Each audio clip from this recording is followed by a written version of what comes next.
In the will of the people, we've learned again that democracy is precious. Democracy is fragile. And at this hour, my friends, democracy has prevailed.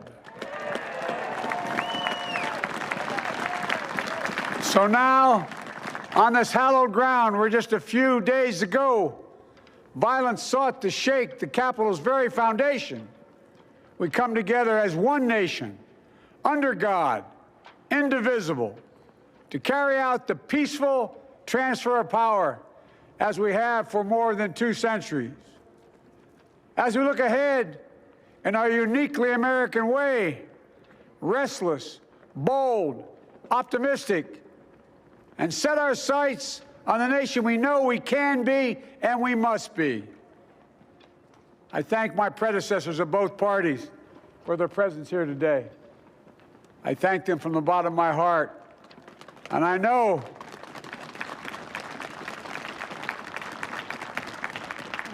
the resilience of our Constitution and the strength of our nation, as does President Carter, who I spoke with last night, who cannot be with us today, but whom we salute for his lifetime in service. I've just taken the sacred oath each of those patriots have taken, the oath first sworn by George Washington. But the American story depends not on any one of us, not on some of us, but on all of us, on we, the people, who seek a more perfect union. This is a great nation. We are good people. And over the centuries, through storm and strife, in peace and in war, we've come so far, but we still have far to go. We'll press forward with speed and urgency, for we have much to do in this winter of peril and significant possibilities. Much to repair, much to restore, much to heal, much to build, and much to gain. Few people in our nation's history have been more challenged or found a time more challenging or difficult than the time we're in now. Once-in-a-century virus that silently stalks the country has taken as many lives in 1 year as America lost in all of World War II. Millions of jobs have been lost. Hundreds of thousands of businesses closed. A cry for racial justice, some 400 years in the making, moves us. The dream of justice for all will be deferred no longer. A cry for survival comes from the planet itself, a cry that can't be any more desperate or any more clear. And now, a rise of political extremism, white supremacy, domestic terrorism, that we must confront and we will defeat. To overcome these challenges, to restore the soul and secure the future of America, requires so much more than words. It requires the most elusive of all things in a democracy: unity. Unity. In another January, on New Year's Day in 1863, Abraham Lincoln signed the Emancipation Proclamation. When he put pen to paper, the president said, and I quote, "If my name ever goes down into history, it'll be for this act, and my whole soul is in it." My whole soul is in it. Today, on this January day, my whole soul is in this. Bringing America together, uniting our people, uniting our nation. And I ask every American to join me in this cause.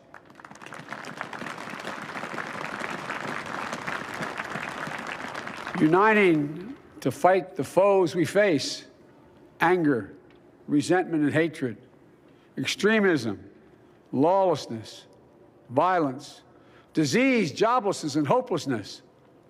With unity, we can do great things, important things. We can right wrongs.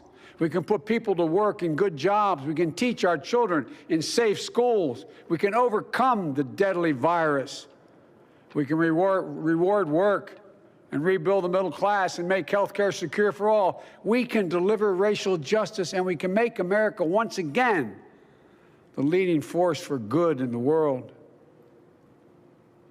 I know speaking of unity can sound to some like a foolish fantasy these days. I know the forces that divide us are deep and they are real. But I also know they are not new.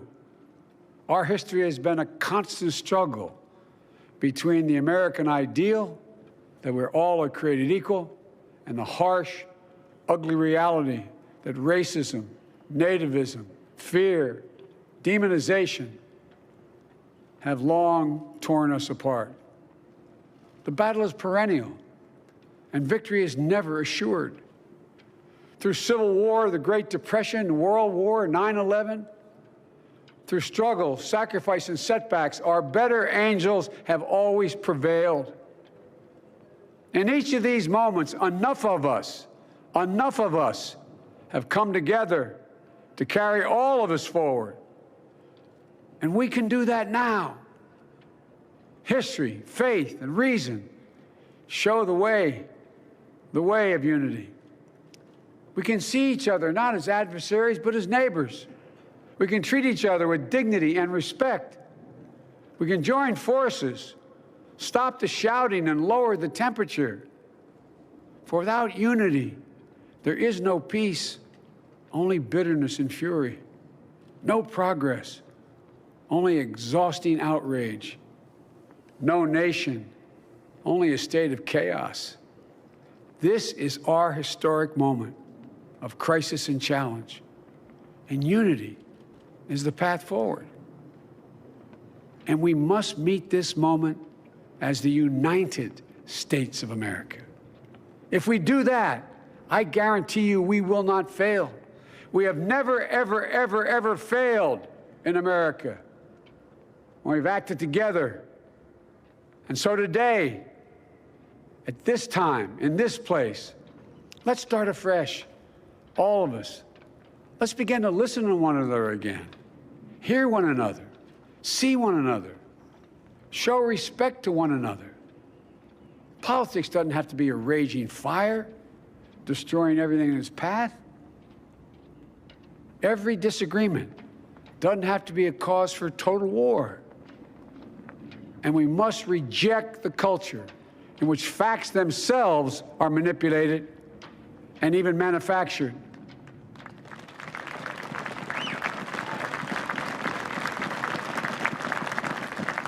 My fellow Americans, we have to be different than this. America has to be better than this. And I believe America is so much better than this. Just look around. Here we stand in the shadow of the Capitol Dome, as was mentioned earlier, completed amid the Civil War, when the Union itself was literally hanging in the balance. Yet we endured. We prevailed. Here we stand, looking out on the great mall where Dr. King spoke of his dream. Here we stand where 108 years ago, at another inaugural, thousands of protesters tried to block brave women marching for the right to vote. And today, we mark the swearing in of the first woman in American history elected to national office, Vice President Kamala Harris. Don't tell me things can't change. Here we stand across the Potomac from Arlington Cemetery, where heroes who gave the last full measure of devotion rest in eternal peace. And here we stand, just days after a riotous mob thought they could use violence to silence the will of the people, to stop the work of our democracy, to drive us from this sacred ground. It did not happen. It will never happen. Not today, not tomorrow, not ever, not ever.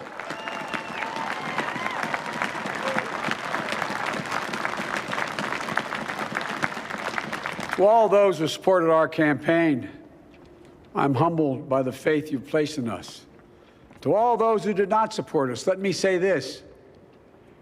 Hear me out as we move forward. Take a measure of me and my heart. And if you still disagree, so be it. That's democracy. That's America. The right to dissent peaceably within the guardrails of our republic is perhaps this nation's greatest strength. Yet hear me clearly. Disagreement must not lead to disunion. And I pledge this to you. I will be a president for all Americans. All Americans. And I promise you, I will fight as hard for those who did not support me as for those who did.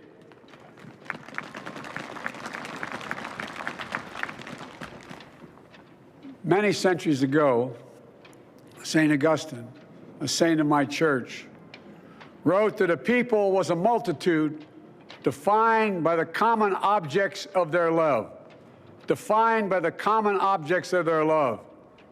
What are the common objects we as Americans love that define us as Americans? I think we know. Opportunity, security, liberty, dignity, respect, honor, and yes, the truth. Recent weeks and months have taught us a painful lesson. There is truth and there are lies. Lies told for power and for profit. And each of us has a duty and a responsibility as citizens, as Americans, and especially as leaders. Leaders who have pledged to honor our Constitution and protect our nation, to defend the truth and defeat the lies. Look, I understand that many of my fellow Americans view the future with fear and trepidation. I understand they worry about their jobs. I understand, like my dad, they lay at bed at night, staring at the ceiling, wondering, can I keep my health care? Can I pay my mortgage? Thinking about their families, about what comes next. I promise you, I get it. But the answer is not to turn inward, to retreat into competing factions, distrusting those who don't look like you, or worship the way you do, or don't get their news from the same sources you do. We must end this uncivil war that pits red against blue, rural versus urban, or rural versus urban, conservative versus liberal. We can do this if we open our souls instead of hardening our hearts, if we show a little tolerance and humility, and if we're willing to stand in the other person's shoes, as my mom would say, just for a moment, stand in their shoes. Because here's the thing about life. There's no accounting for what fate will deal you. Some days, when you need a hand. There are other days when we're called to lend a hand. That's how it has to be. That's what we do for one another. And if we are this way, our country will be stronger, more prosperous, more ready for the future. And we can still disagree. My fellow Americans, in the work ahead of us, we're going to need each other. We need all our strength to persevere through this dark winter. We're entering what may be the toughest and deadliest period of the virus. We must set aside politics and finally face this pandemic as one nation. One nation. And I promise you this, as the Bible says, weeping may endure for a night, but joy cometh in the morning. We will get through this together. Together. Look, folks, all my colleagues I serve with in the House and the Senate up here, we all understand the world is watching all of us today. So here's my message to those beyond our borders. America has been tested, and we've come out stronger for it. We will repair our alliances, and engage with the world once again. Not to meet yesterday's challenges, but today's and tomorrow's challenges. And will lead not merely by the example of our power, but by the power of our example.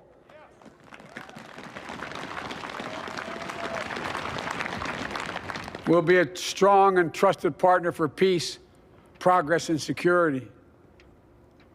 Look, you all know we've been through so much in this nation. And in my first act as president, I'd like to ask you to join me in a moment of silent prayer. Remember all those who we lost in this past year to the pandemic. Those 400,000 fellow Americans, moms, dads, husbands, wives, sons, daughters, friends, neighbors, and coworkers. We'll honor them by becoming the people and the nation we know we can and should be. So I ask you, let's say a silent prayer for those who've lost their lives and those left behind, and for our country.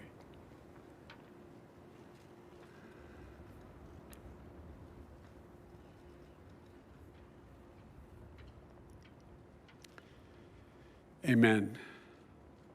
Folks, this is a time of testing.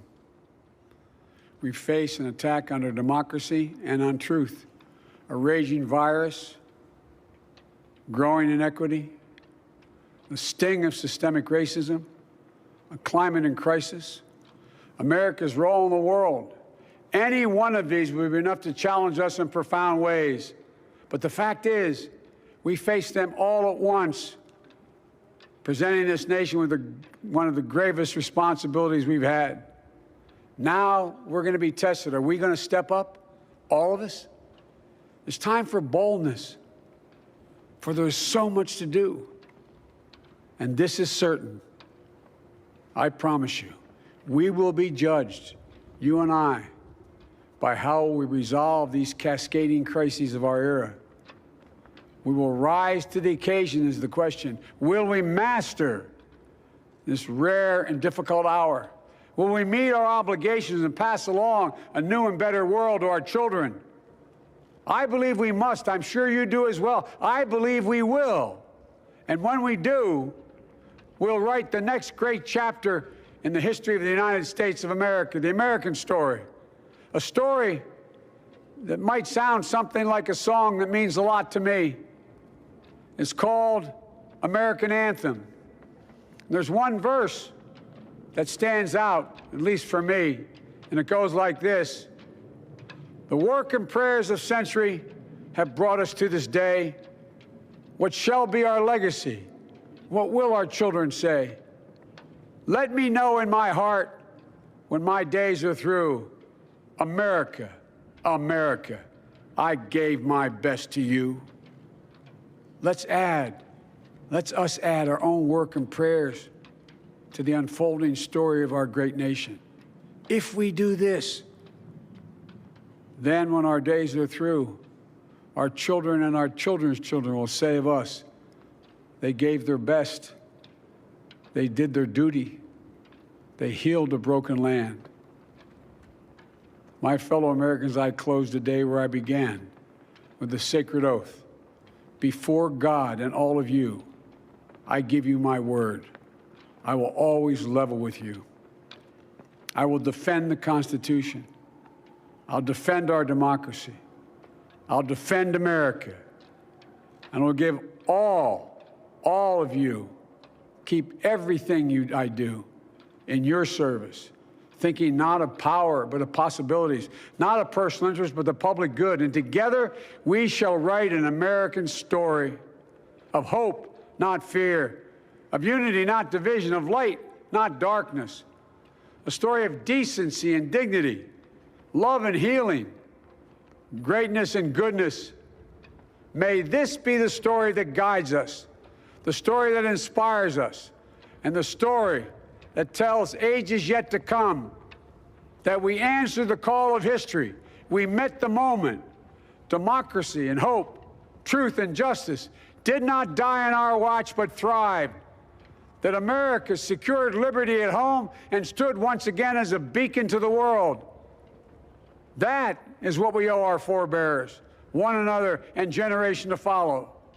So, with purpose and resolve, we turn to those tasks of our time, sustained by faith, driven by conviction, and devoted to one another and the country we love with all our hearts. May God bless America, and may God protect our troops. Thank you, America.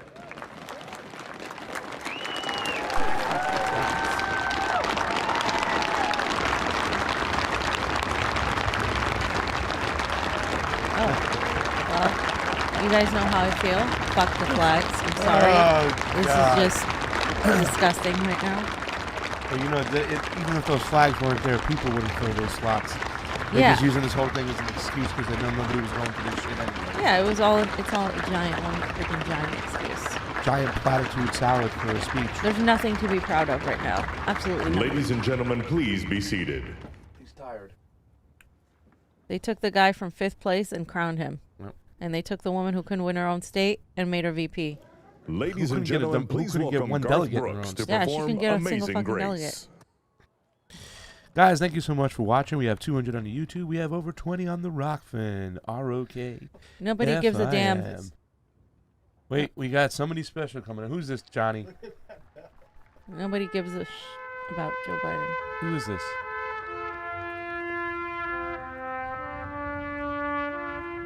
Who is that? That's fucking weird. Who is this? No, That's definitely not John Travolta. It's a country singer? I Maybe? guess. Hey, it looks like your hat, Pasta. Oh. Oh, God. Jesus Christ. Oh, my God. The sound that saved Thank you so much, Darcy Clark, for the Super Raid tip inside the Rokfin. For all you those at home, please stand up and rise. Honor our flag. Honor our troops. Honor our America. Honor our new president, 46th president of the United States. I will hurt you if you keep talking like that. blind, but now I agree. We live in a fucking cartoon. It's like Fort Knox on the streets. I can't even finish my coffee for this. This is bullshit. Even Duck Dynasty guy yesterday was talking about pardoning Assange, by the way. I can't believe he didn't do it, man. I can. Trump I know was. you can. Yeah, we all can. Let's be honest. Trump was always fucking about Trump. But wait, that's not true. He pardoned Lil Wayne yesterday. He had his priorities straight. Kodak Black, Lil Wayne, and Steve Bannon last night. Oh, yeah. Kodak Black. See, this is stupid for him because now it just gives validity to any person's. Look at Amy Klobuchar. She's like closing her eyes and getting all into it. It's Amy Klobuchar. If I She can probably ask had a you to few sing this glasses last of wine verse with before me. she got here. Not just the people here, but the people at home. I always who said I work wanted to drink wine with as Amy. one, united. I love the way they're all about unity now. And Yeah, they're not. coming together now. Guys, Now. They're not about unity, though, at all. They are literally about turning people against each other. Yeah. But they just want, by unity, they mean shut up and accept this and have zero dissent, don't question anything. That's what they mean by unity. They mean assimilation. They mean you can't have a fucking opinion anymore. Look, man, you want to come at me, you want to attack Trump, you want to attack any politician, you want to attack anybody on the left, I'm cool with it. I'm sick and tired of people attacking each other and taking their fucking bait. I'm done with that crap. Don't come at me that all the Trumpers are QAnoners. Don't come at me that all the left is a bunch of fucking neo-progressives. I'm done with it. They're trying to pit us against each other. Don't take their bait. Oh, Jesus Christ. We got Biden-Harris people there. Big crowd. That is literally the size or less that Joe Biden would have at rallies pre-COVID. Those are Jesus people there. There's people with more cameras and reporters there than there are people. There's one Biden person there with two people with Biden here on. Guys, like, share, subscribe. I'm going to say thank you for the super sticker. Hard not to be David reminded David. of Thank you, David. I know this isn't exciting, but it will get more exciting once we shut the shit off.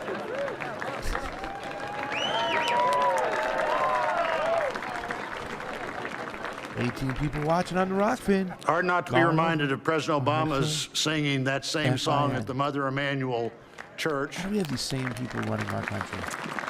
Because we don't have fair elections. A song that in Yeah. our culture is Stop as close to talking with the both right-wing poetry QAnon and conspiracy prayer shit. as you could possibly come. DHS said I mean- himself it was the And we're going to cleanest election finish that's with been. From the those two moment things. people Let were me like, well, we introduce think they Amanda rigged the Gorman, primary against Bernie. our That's nation's already a rigged first election. Do you ever not see that? national From the poet moment they laureate. did default. that, from the moment they started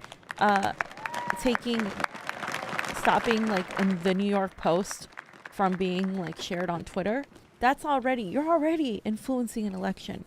You're already doing that. If they spent the last 4 fucking years talking about Russiagate, all of a sudden, foreign influence can change our elections, but Yeah. domestic, no, never. Who's this? Mr. President, Dr. Biden, Madam Vice President, Oh, God. Mr. Emhoff, Americans, and the world. When day comes, we ask ourselves, where can we find light in this never-ending shade? The loss we carry, a sea we must wade. We've braved the Oh, I like belly the of the jacket. beast. We've learned that quiet isn't always peace. In the norms and notions Guys, of get what on over to just the Rock, is, man. All right. isn't Don't worry, guys, we won't always show this the whole time. just FIA. is. And yet, In 40 the minutes, we'll have dawn is Jimmy James hours Dean before Dorn on to we come knew over and it. talk Somehow about we do it. Dore. Somehow we've weathered Roger Dorn, and witnessed Jamie Dore, a Jimmy nation Dore, that isn't broken, James Dean but Dore. simply I know all my friends are really pissed off unfinished. about Julian We, Assange, the as am I, successors but of a country let's face and it, a if you were a time Trump where a supporter and you were skinny with him black girl for his descended from anti-interventionism, slaves that and didn't turn out to be raised by true, a although he single didn't start a mother, new war, can dream of barely. becoming president, If you were only with to him find for herself him not being part of the reciting for one. establishment, if you were with him for taking on the Far security from state and draining the polished, swamp, far he from didn't do it. pristine, but that So doesn't now mean it's time we for are you to striving understand, to just like a form lot of us on the union left that have is understood, perfect. that we need to stop relying on We these are politicians that striving say to shit and then they forge get in a there and union they don't with challenge the security purpose, state. They don't to challenge these 3-letter compose a agencies country because they're committed just to all puppets. cultures, Okay, and like the colors, same way I characters, and wouldn't, if Bernie conditions Sanders of ran again, I man. wouldn't support him. And so we lift I our think gaze not to if what Donald stands Trump ran again, between the same us, way but what he's stands you know before he us. he We left this time, close which the I think divide there'll still be a because we know movement to put push our him. future first. We must first You have to put think our twice about who you're differences supporting, aside. and We there's not going to lay down be our any arms. We can unification. each I have think our on the left arms or the to right. I think the right is another. split We right seek now too, harm with to the none, establishment and harmony Republicans and for people who all. are Let the more globe, if anti-establishment nothing populists else, on the right, say and that is a fact. this You can see is it true. in the party. That even as we I want to read a tweet to you, grieved, we fam, that grew, somebody that even wrote to as me we today. hurt, we hoped, And that even it as says, we question, tired, are the we progressives tried, thinking that of we'll starting forever a be separate tied party? together. We economic populists are on the Not right. because we will Both never our groups again are fed up know with the establishments in our parties. It's really a uniparty in D.C., and we're constantly betrayed. I'd love to form a third party together, but I imagine there'd be too many policy and ideological differences amongst us. Oh, we just talked about this last night at Yeah. Action for Assange. This on is the a right Vigil. winger, like a populist, a Trump person.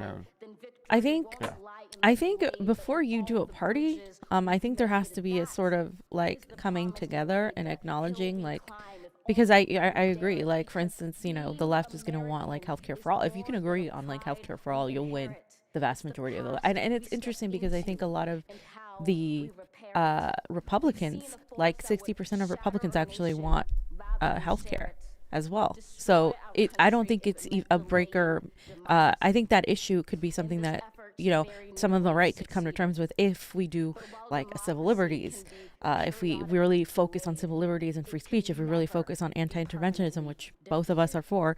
You could say the Libertarian Party could be that that wedge if you run an actual good candidate, not like the last candidate they ran. You could say that. I mean, I'm not a libertarian by any means. I mean, I'm pretty libertarian in the sense that I think people should have individual decision making, but I'm on the left, right? Like I don't, you know, I definitely feel like people should have social safety nets too. So Well, I think that's been the whole weird thing about, you know, the Libertarian Party, how it kind of matriculated to the right and whatnot. But nowadays, in today's, you know, climate with the whole big tech just running crazy now, civil liberties have become more of an importance because we've never seen it taken away from us the way it's being taken away now by big tech. So I think that the whole times have elevated that somewhat libertarian ideology. But I'll say it right now, you know, if I was in the Libertarian Party, I'd say, listen, if I'm going to be your president, I'm banning fracking. So I don't want to hear shit.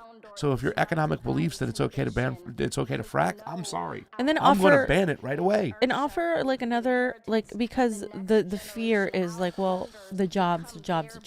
Because this is how this country has managed to do things. It's like they pitted the environment or the concerns for like our natural resources against workers. Like in California itself, people have that fight. So like if you're gonna say, okay, we're gonna ban fracking, we're gonna implement measures to curtail climate change, you have to offer a job, like some job security, absolutely. Right? Especially like people up, you know, in Appalachia and people who work in these industries, they need a job. So you can't just say, oh yeah, Green New Deal, and have like literally no economic means of achieving it. Yeah, but see, and remember when Bernie Sanders was campaigning in 2016, he talked about infrastructure. We need new infrastructure in the United States, so we can do a semi-green infrastructure bill to repave these roads. Yeah. Get some, you know. First of all, have you ever seen the whole kind of video when they put like the solar panels on all our highways? And they're like, because, you know, all this space you need to power America, but if we did it on our highways, we'd have enough. I'd start looking into technology like that. Yeah. Find a way that we can have an infrastructure bill where everybody gets to work, rebuilding in the United States, Yeah. but do it in a clean, green, effective way, so we don't have to be dependent on going out and drilling oil everywhere. I mean, exactly. It's the same way that America put people to work for World War II. It's the same, like literally, the everything stopped. Everybody started building missiles, started working in you know, weapons manufacturing. The same way that America was able to do that, you can do that because it is technically an enemy. Like whether, you know, I know there's some disagreements whether people believe in it or not, but there are some scientific things that you can't really ignore. I don't think you have to be. We don't have to focus on the alarmist language. I am saying there has to be something like that people are concerned about, something that, you know, that people can come to terms with, an agreement. Libertarian, or like I would say an outside party that could do that, like a new party. But again, this is what I always say, you're going to run into the same situation. You're going to run into a rigged election system. You're going to run into, if you're not paying attention, we need ranked choice voting. That's one of the ways. And we also need, obviously, election reform, transparent elections, one person, one vote. Who is this? Let us unite in prayer. God, we gather under the beauty of your holiness and the holiness of your beauty. We seek your face. We have 2 thumbs downs on Rokfin. That's never happened before. Who's trolling us on Rokfin? Wait. People might Why are not you like upset? that we're showing Biden. Well, you know, we pray for divine it's Inauguration Day, ladies and gentlemen. You know, we do a lot of the special events, the debates, the protest. I'm just waiting to see if anything's. The reason we're doing this mostly is because we want to see if there's anything that happened. You know, last time we were there, we were at the Capitol when all this went down. So, like, you know, we're trying to see, like, if anything really is going to happen. We have a report for some protesters on the streets. Jesus is coming.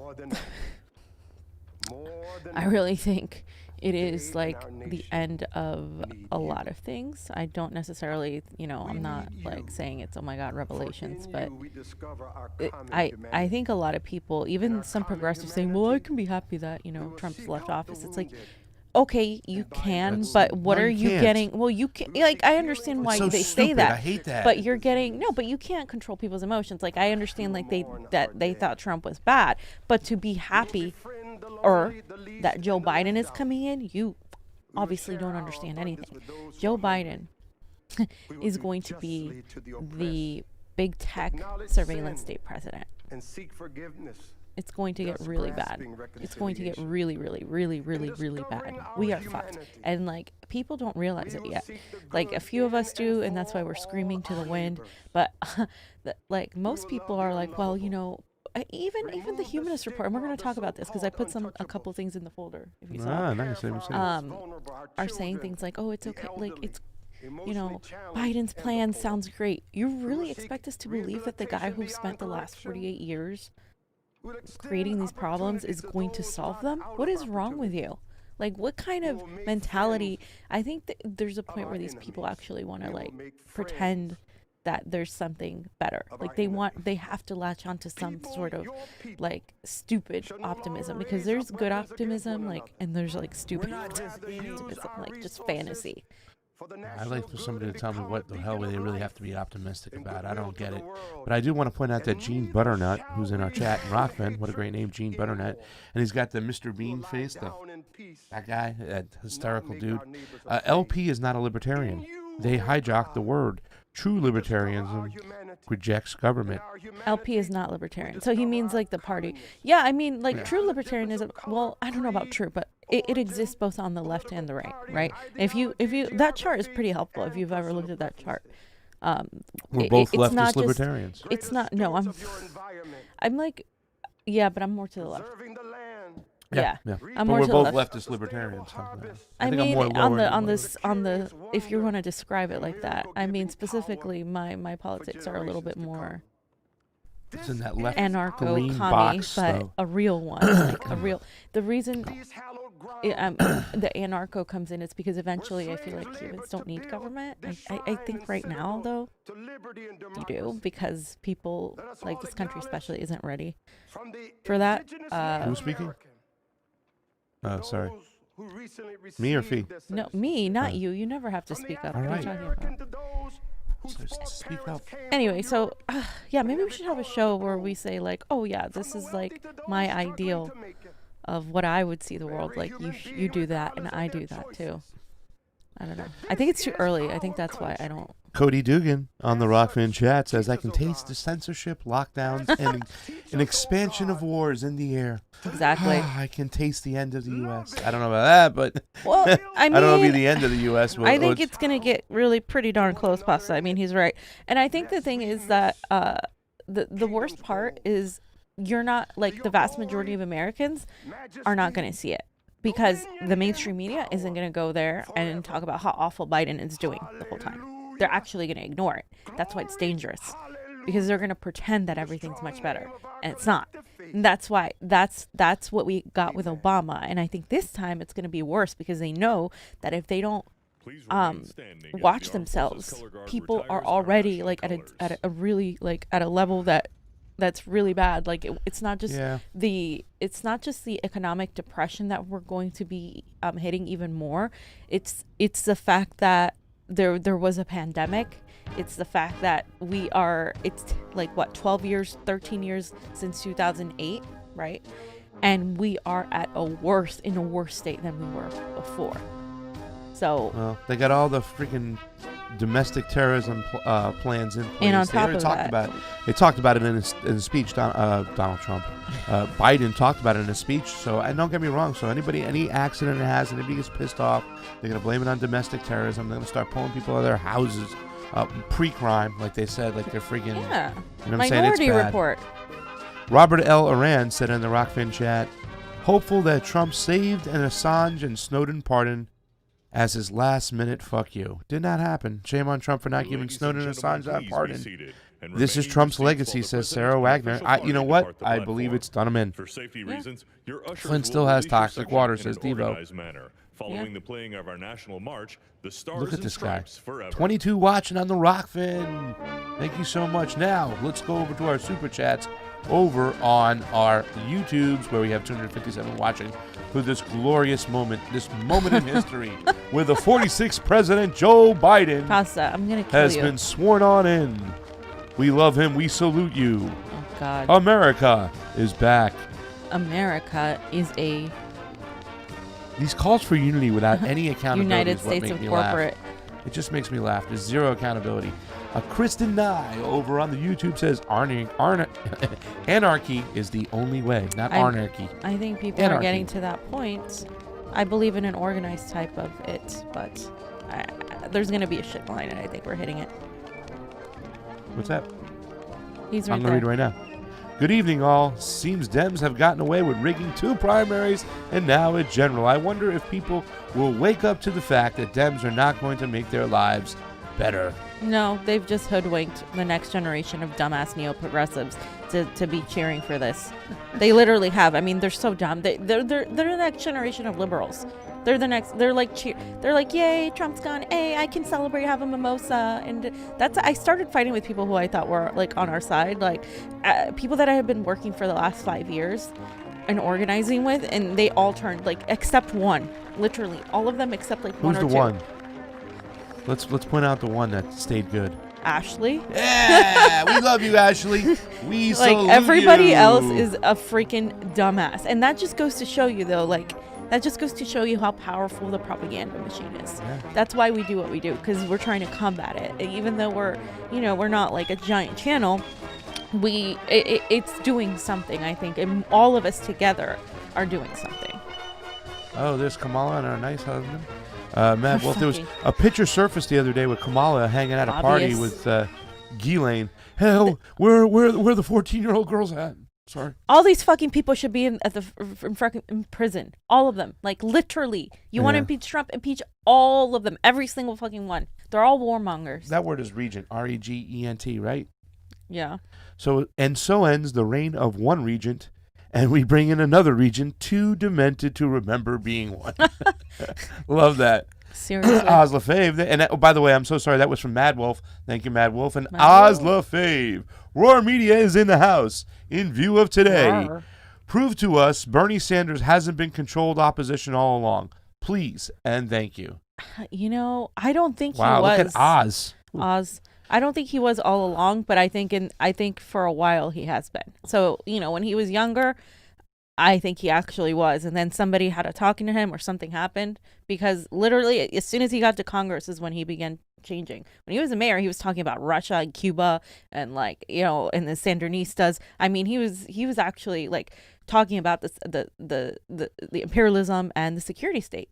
But as soon as he got into power and started climbing up in power, that changed. And you wonder whether it's as nefarious as somebody saying we're gonna kill your family, or you wonder if it's just simple, like, I have to cooperate because it's too hard to fight the establishment. It's exhausting to do this. It's exhausting every day to fight the establishment, even from our perspective, let alone being in office. I'm not giving it an excuse. I am just saying, like, you wonder, because some of these people go in there, saying they're going to fight for the people and all that, and then it never happens. They either kick you out or they turn you, or they kill you, like, metaphorically. They killed Bernie Sanders metaphorically. Like, who he was and what I voted for him for and what I was excited about is not who he is now.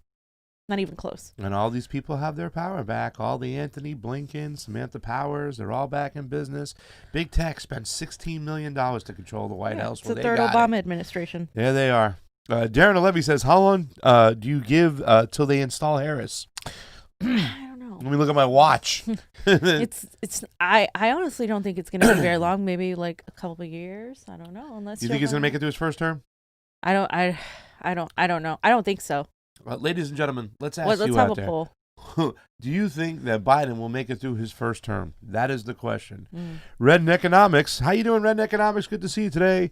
21,000 troops deployed, and free speech is shut down for a democratically elected president with a question mark. Not to mention the election fraud evidence. What election fraud evidence? You're evidence free.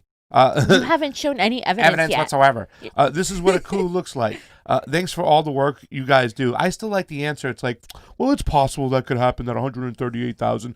Besides the anomalies, what proof do you have? There were many anomalies. There weren't just one or two. You can't discount mathematical anomalies. People, like, on the liberal end, like, say science, I believe in science. Yet when you provide mathematical evidence of something that goes against their belief, they like pretend it doesn't exist.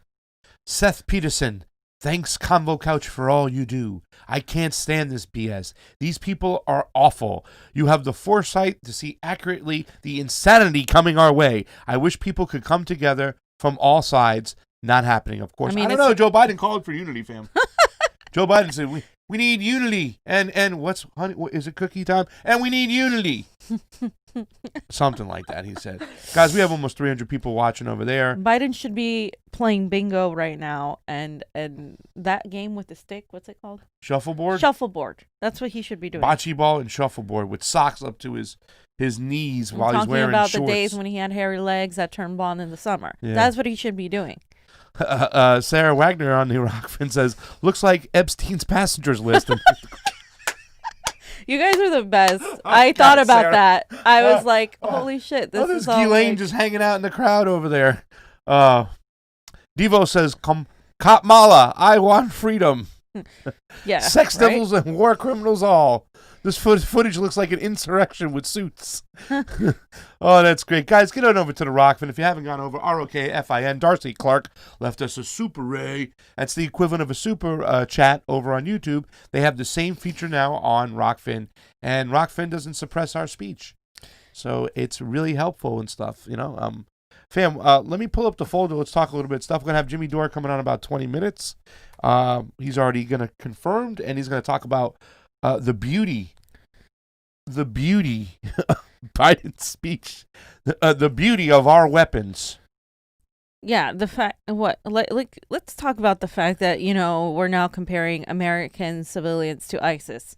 Like, if you weren't critical of the establishment, I hope that makes you critical. They're comparing you to a terrorist group that we helped create, which is just the you know, it's just I can't even with that. Like, we are in the shittiest timeline, right? It's funny because we did that show on Monday, right? So they did it yesterday, and Jimmy talked about how scary it was. Ron Placone was on there with him and talking about that.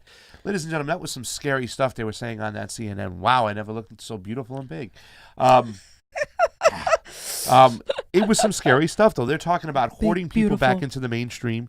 They're talking about getting people away from information they want to seek out, and how to do it and do it effectively. So it's coming. Mad mounts of censorship and domestic terrorism will be the word right now. And let me tell you something. Be careful what you wish for. Donald Trump saying that Antifa should be classified as a domestic terrorist and people who tear down statues should be classified as domestic terrorism. One hand washes the other. That's what we got. You know, it was a stupid, dumb move. And one of the things that Donald Trump should have done from the get-go was try to fix these elections at the gate. He should have saw what was coming. He had 4 years to fix this shit. He didn't do anything. You know what I'm saying? He should have made it as... He never mentioned it in his speech until it happened to him. He should have been talking about it for a long time. I agree. I mean, a long time. Well, the right should have been talking about it when it happened to Bernie Sanders in 2016. We should have all been like, hey, wait a minute, like, we need to do something about this. They admitted that they can do this legally, that the Democratic Party can do this. If the Democratic Party can do it, then I'm sure the Republican Party can do it, and because they've done it, and we've seen them do it too. And so, like, it's like, wait a minute. So we should have, like, this should have been talked about enough to where people had the mechanisms to stop it in 2020, and they didn't. What's that? To my Twitter? To... Oh. Well, how do we normally sell it to send them to it? Huh? He's been on the show like 3 times. Just text it. I'm gonna text it to him. Or message. I got it. Anyway, guys. Yeah, this is fucked. We're screwed. This is the worst Rick and Morty timeline. This is the worst, and don't even get me started on Rick and Morty and the weird shit. I don't even know what you sent me the other day. That was some weird shit, like Dan Harmon crap. some Epstein shit. Yeah, like it literally did look like the Lolita Express list, like all of them. Like, it's where is Ghislaine Maxwell? That's what I want to know. She's hanging out. She was in the back there. She had sunglasses on. Joe Biden gave her seats in the back. By the way, I wouldn't be surprised. Oh, Johnny, did you see the little folder? Yeah, I had a folder. Obama the disappointer. They are going to time Kamala's entry to be halfway through one of Joe Biden's terms so she can run for 2 more terms and be the president for 10 years. Yeah, I agree with that. Wow, Obama the disappointer. What a great name, by the way. Jim Garrison, correct, Fee and Pasta. They wear you down. They wear you down. I think they do. To nothing, man. They really do. They're So wearing me down. Tell you that much. yeah, so people don't, like, I mean, think about it. Like, if somebody offered you, like, you know, $2 million to just say, hey, I think we should vote for Joe Biden. I think we should. What would you do? I mean, seriously, realistically, what would you do? You know what I mean? If somebody, if even with Assange, we were talking about it yesterday. If they offered you an out and said, "Hey, if you just give us the name," who is Seth Rich? If you just give us the name and you tell us who your source is, that's it. Well, problem solved. We'll get you out. It takes a lot of fucking guts and a lot of fucking integrity to say no. I knowing that you're going to go to prison. Even though it's not fair. These people make me so nauseous. You see Nancy Pelosi, Mitch McConnell, Lindsey Graham. They're best friends, you guys. It's like wrestling. They come and they act like they care for you. It's worse than wrestling. It's terrible. You don't get the cool-ass outfits or anything like that. Shit. Devo says, vaccine for passports are coming. No jab, no travel. You know, I'm scared about that. I really hope to God they don't make us do that. What's that? But it doesn't matter doesn't because make a difference. You'll have to take the vaccine. That's what they're saying. Domestic terrorism and fake elections for everyone. Yay, says America. America, says Gene Butternut. Guys, we have almost 30 people on the Rokfin. Do us a favor. Hit that like. We have 32. We need 50. This is beautiful. Can you hit that like button for us? We have 2 trolls. Aren't you going to miss Trump's little stupid like, isn't it beautiful? Beautiful. Do your Trump impression. It's the best. We're talking about beautiful, beautiful elections. We're going to get them. We're going to have them. And even though I didn't pardon Assange because Mitch told me no, you know what I'm saying? The radical left will not help you out. Now we're going to march down peacefully to the Capitol. And I gotta say, like some of the people, you know, that went up to the Capitol with the crazy horn guy. I don't know if he was an actor or not. He kind of seemed like he was. There's a video of him talking about how communism is coming for you and all this other crap. And it's like it's shit like that. It's like, guys, this is like fascism. This is like authoritarianism that's coming for you. It truly, it's not communism. Trust me. Kamala Harris is so far from being a communist. So is Joe Biden. When the right says things like that, I'm just like, Jesus Christ.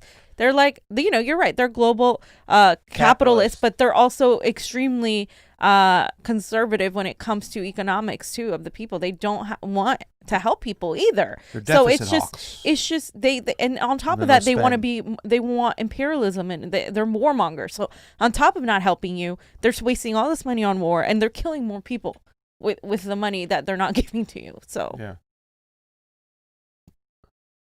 Did you read that one? Which one? Yes, I did. That was from Seth Peterson, by the way. Oh, thank you, Seth. I love his little what do you call that? Is that Tyrion? It is Tyrion. Okay.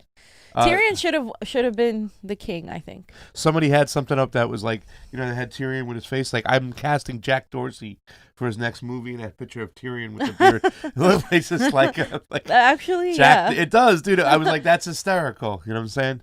Karen M., thank you so much for being one of our great moderators. Thank you, Karen M. We love you. Lawrence Johnson's there. Trump was busy pardoning all his cronies.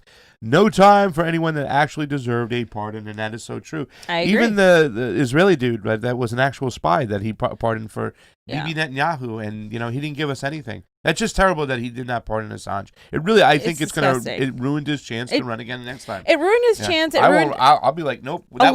He could have done that one thing. And yeah, and a lot of his supporters, I think, you know, we were discussing this last night, like how there's a fractured Republican Party. I think some of his supporters that were with him are not going to be with him anymore. They realized, like, well, he was just saying we're going to fight for the election. And he, like, you know, he gave up, obviously, you know, they were trying to impeach him and all this other crap. But you can't, like, keep making excuses. This should have all been done, in, you know, a long time ago, and it was too little too late, and he could have absolutely pardoned Assange. Now, I think that would put a target on his back, and he's not, you know, he's not the person that is altruistic like that. So obviously he didn't do it. I didn't expect him to do it. I think the vast majority of people in the Assange community didn't expect him to do it. It was like a Hail Mary, but we definitely do not expect Biden to do it. And people are going to try to say, oh, well, you know, Obama didn't prosecute Assange, blah, blah, blah, even though he prosecuted more whistleblowers than any other administration, by the way, the Obama administration did. But I don't think it's going to work. I think Joe Biden is a big tech surveillance guy. I think it would be opposed to everything he stands for, again, but they're going to try. So, you know, Joe Biden was the one who was going around calling saying don't give asylum to Snowden. So you know, and he was also put the target on Julian Assange. So we're not expecting anything good from Julian Assange. Well, let me ask you a question, and we'll ask Jimmy when he comes on. Which areas of these four, fam, do we have some hope for Biden doing something? In labor, in healthcare, in foreign policy, or civil liberties? Which one of those four do you think we'll see some type of positive movement? Labor, maybe, in the sense of saying that he's going to bring back jobs and do something. I don't think it's going to be much. I think the only way he would do something with healthcare is if people actually took direct action and actually demanded it, instead of waiting around for AOC to get a higher position in a fucking committee and then turn around and vote for Nancy Pelosi. I mean, I think that's the only way that healthcare, he's going to do something. I don't see him at all pushing anything. He's been really, really like, like strict, like when it comes to healthcare. He's saying he's going to veto Medicare for all. He said he's going to push the ACA. He's going to push all of that. I don't think you're going to get single payer out of Joe Biden. Yeah. I think he's going to go back to the ACA. I mean, the ACA, would it be better to reinstall it than what Trump did, cutting its legs off? I mean, as far as, it depends. Like, I think for some people it'll be better. For others, it'll be worse. That's pretty much what it was. Like for like, if you had a a illness, it was a specific illness, like a pre-existing condition. If you had a pre-existing condition, most of the time it was better for you, but for the vast majority of people, they ended up paying more. I would say liberals are slightly better, but again, you're still tied to the lobbyists. You're still tied to big pharma, to these insurance lobbyists. It doesn't really change much at all. And it's just the ACA was supposed to be the pathway to healthcare single payer system. So when it fails, they're going to say single payer won't work. That's what they've been using all along. And that's what's going to continue to happen, both on the Republican and the Democratic side. I think that's the argument too, with the public option too as well. Nancy Pelosi was standing there with her husband. When I see that, it just makes me so nauseous. They made millions of dollars from her time in office. You know what I'm saying? These people are thieves, and it's disgusting to see them. You know what I'm saying? But they got their power back. You know what I'm saying? The Democrats, power. It's what's for dinner. So now they're back in charge, fam. So we'll see what's going on. Obama was in the crowd, working the crowd. We haven't seen Ghislaine. We're still looking for Ghislaine. If you see Ghislaine, tell her to call us. We want to have her on the show. Oh, you better believe all that shit's going to go away, too, as well. Quietly in the night. Oh, yeah. She'll either commit suicide and be whisked off to Saudi Arabia or Israel to hang out with Jeffrey Epstein, or we're not going to see shit. You really think Jeffrey Epstein is alive? I don't know. Listen, I don't know what to believe. And that's the thing. I won't disallow my mind to think about what the possibilities could be. That's why I listen to everything. I even listen to the Q-tards. I don't necessarily believe them, but I listen to see every single suggestion out there or possibility. And Q was debunked. I mean, let's be honest. I mean, it's being debunked right now before us. Trump was supposed to expose. You were supposed to trust the plan. All of that is bullshit. It was all bullshit. It was a psyop. They actually finally discovered that it was a psyop. This is what I've been saying the whole time. And the FBI was pushing this. Why? Because they had little bits of truth riddled with a bunch of lies, and so now everything that is true, like regarding Epstein, regarding election fraud, regarding a couple of these things, gets to be pushed into that basket of conspiracy theory because of that. And that's what the CIA and FBI and the three-letter agencies do. They literally create psyops so you don't question anything, and then they turn it into a conspiracy theory, and there you go. If you were a Q believer, it's done. Like, let me tell you something that's not Q was Epstein, and let me tell you something that's not fake and false is Clinton had a relationship with him, and there he is walking through the halls of the White House. The fact that they just wouldn't ban this guy forever, it doesn't mean they'll just put it in your face. They don't care. These are our leaders. We don't care. Cory Booker, how you doing, Cory? Sing with me, says Jose Tavares. By the way, we have a super reg. That is true. He does it because it looks good on his image. I'm a vegan. Jose Tavares, sing with me. Come with me and you will see a world of mass incarceration. The theme of the Biden administration. That is. Why are you singing it to a Christmas? Sing with me. Come with me. And how am I supposed to sing it? I don't know. Not that. Jose, thank you so much. It is a world of mass incarceration. I love when people tell me yesterday, Donald Trump's an unapologetic racist. Oh, I said, and Joe Biden, the segregationist, who didn't want his kids growing up in a Racist jungle, who signed the 1994 crime bill. You're right. Let's replace this racist with this other racist. Yeah, I mean, he's racist legislatively, which is which had many more drastic effects on what we have now than anything even Trump did. I mean, Trump's rhetoric was awful, but like the legislation that Joe Biden pushed, we're still living the consequences today. Super chat from Malik Clary. Malik, hit me up. I think that you are on the shirt program to get a couple shirts mailed out. I know I got a call today that they'll be finishing them up by tomorrow, and we'll be sending them out this week to our Seattle peeps. I think that we have to send you one if you haven't already got it. I'm not sure, but make sure you hit us up on the Convo Couch at gmail.com. If you're a Patreon, you can always hit us up on the Patreon. Johnny's watching the Patreon. Johnny Patreon. Johnny anxious last night, by the way. There's a crime scene upstairs. A murder took place on the chessboard on the wood. He had me, man. He had me against the ropes, and whoo, Johnny anxious.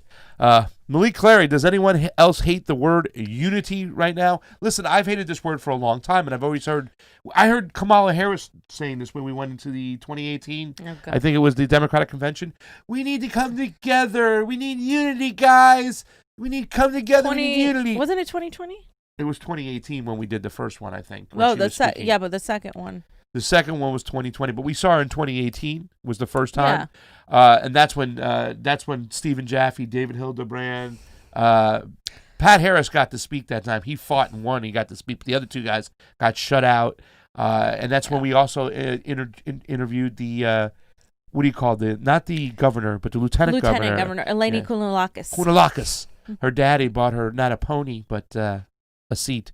You guys should take a political compass test as a segment. Do you guys think they use MLK Day to pacify and prep Americans before Inauguration Day? Interesting. That's a great point, Malik. I don't know, but maybe they do.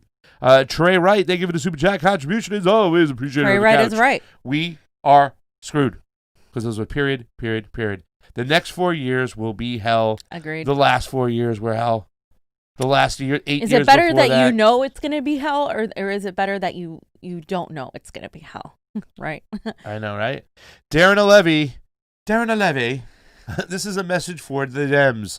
A day will come when you think yourself safe and happy, and suddenly your joy will turn to ashes in your mouth, and you'll know the debt is paid. You sound like Arya Stark from Game of Thrones. Yes. Remember. Man. And let's see what we got over here on the Rokfin. I like saying the Ray. Guys, we got 38 people on the Rokfin. Come on in. We got a Jimmy Dore in about 5 minutes. He's supposed to jump on in. A message from Kamala Harris. Thank you, California. The first time I came to work in the United States was not as a United States senator, but as an intern, a college sophomore. We love you. Somebody just ended Kamala already. Harris sent me a personal message, guys. Yeah, trust us. She's one of the most unpopular people in her state. I mean, not as unpopular as Dianne Feinstein or Nancy Pelosi, because we have the worst politicians here. But she's pretty bad. I mean, she's especially in Oakland. They know what she did to the prison system. Yeah. She's going to be your president. I think she's going to be president 100%, and it's disgusting. Yep. You saw Tulsi Gabbard annihilate her, and she still gets to be VP. It's disgusting. Groundswell says the real president-elect. He's talking about Kamala Harris, fam. Yeah. The real president-elect. Yeah. Rocky Mountain High with Pasta Jardula in California from Roar Media. We love you. Roar. I think it's a Willy Wonka song, not Jingle Bells. Sing with me. Come with me, and you will see a world of mass incarceration. Yeah. That one? Yeah, I think it. Come with me. It sounds better. You will see. It's the Oompa Loompas, right? It's No. the Oompa Loompas, That's Wizard of Oz. It's not the Oompa Loompas. The Oompa Loompas are Willy Wonka. They are? Yeah. Okay, I'm getting my things mixed up. The little there's a fuck Trump sign. We saw one. Oh, you're right. Oompa Loompas are right. Yeah, of course I'm right. You lose. You get nothing. Now good day, sir. God. Gene Wilder, everybody. 42 people watching on the Rokfin. They're getting ready. Guys, over on the YouTubes, we have some more super chats. Stop trying to sing, Craig. I'm sorry, Popeye. the sailor. I apologize. Somebody put a song up, and I was trying my hardest. Trey Wright, thank you for the extra super chat. We appreciate it. Otis B, we need unity. Yes, Otis B, but we there will need be real no unity. unity. Real unity. There'll be no unity without any accountability, and they've never been accountable for their actions. No. Listen, they cheated these primaries. Everybody was on, right? We already read this one, right? Yeah. And then a lot of people jumped on their bandwagon and thought they had an honest general election. I mean, what part makes you think that the election was honest and fair? And by the way, we have U.S. elections no matter what on our screen on YouTube. We have nothing in the title. We're doing the inauguration, and they're still putting it up. But I'm sure that they're just doing this because they don't want disinformation going out there. See, the state gets to tell you what to believe and what not to believe, because that's what real fascism is. And I know this, fam, because I'm 66% Southern Italian. Benito Mussolini said it's when the corporation states merge together. That's the real meaning Johnny, of we fascism. should play Bella Ciao at some point, because we're going to have to amp up against these real fascists. I mean, just like the fascism, the coup of the American people. That's what we have to look up. I'm working on an article on that, because it's important people understand. There was a coup. But it was the coup of the surveillance state. They're coupping. They're taking over our government. That's the coup that's going on, guys. That's the real coup. And if you haven't read this article, I have a Substack, Fiorella Isabel, and I have this article on John Sullivan, who Johnny interviewed, who Corinne Forever interviewed, who, he was just hanging around at the protests that we were covering. It's crazy. And then, there's some weird things going on with the PSYOP officer that, and just all of these things. The way people walked into the Capitol and were just let in and asked, "Are you okay? Can I get you some coffee? Yeah. Would you like some tea with that? You want ketchup and mustard on your hot dog?" They were nicer than the cops were to us. And remember the LAPD in Beverly Hills? Oh, yeah. They were like, "Sir, are you okay over there? I just want to make sure." Would you like a chamomile tea? We'll bring you over there. You can just wait over there by that tree, though. Don't come too close, please. A mint for you and a chamomile for your friend. We got you. Literally. Yeah. Literally. What did they say about López Obrador? I saw a screenshot of López Obrador. Okay, so Jimmy should be coming on any moment. Yep. And then I have some things I put in the folder that I wanted to talk about. You know what, guys? Let me really quickly share the live stream so we get a couple more people. Yeah, but I coming. should say, everybody go stop real quick. Get on your Rokfin right now and share the Rokfin. It's a new day. It's a new day. It's a new dawn. Nope, not yet. I just texted him if he wants me to send it to his email.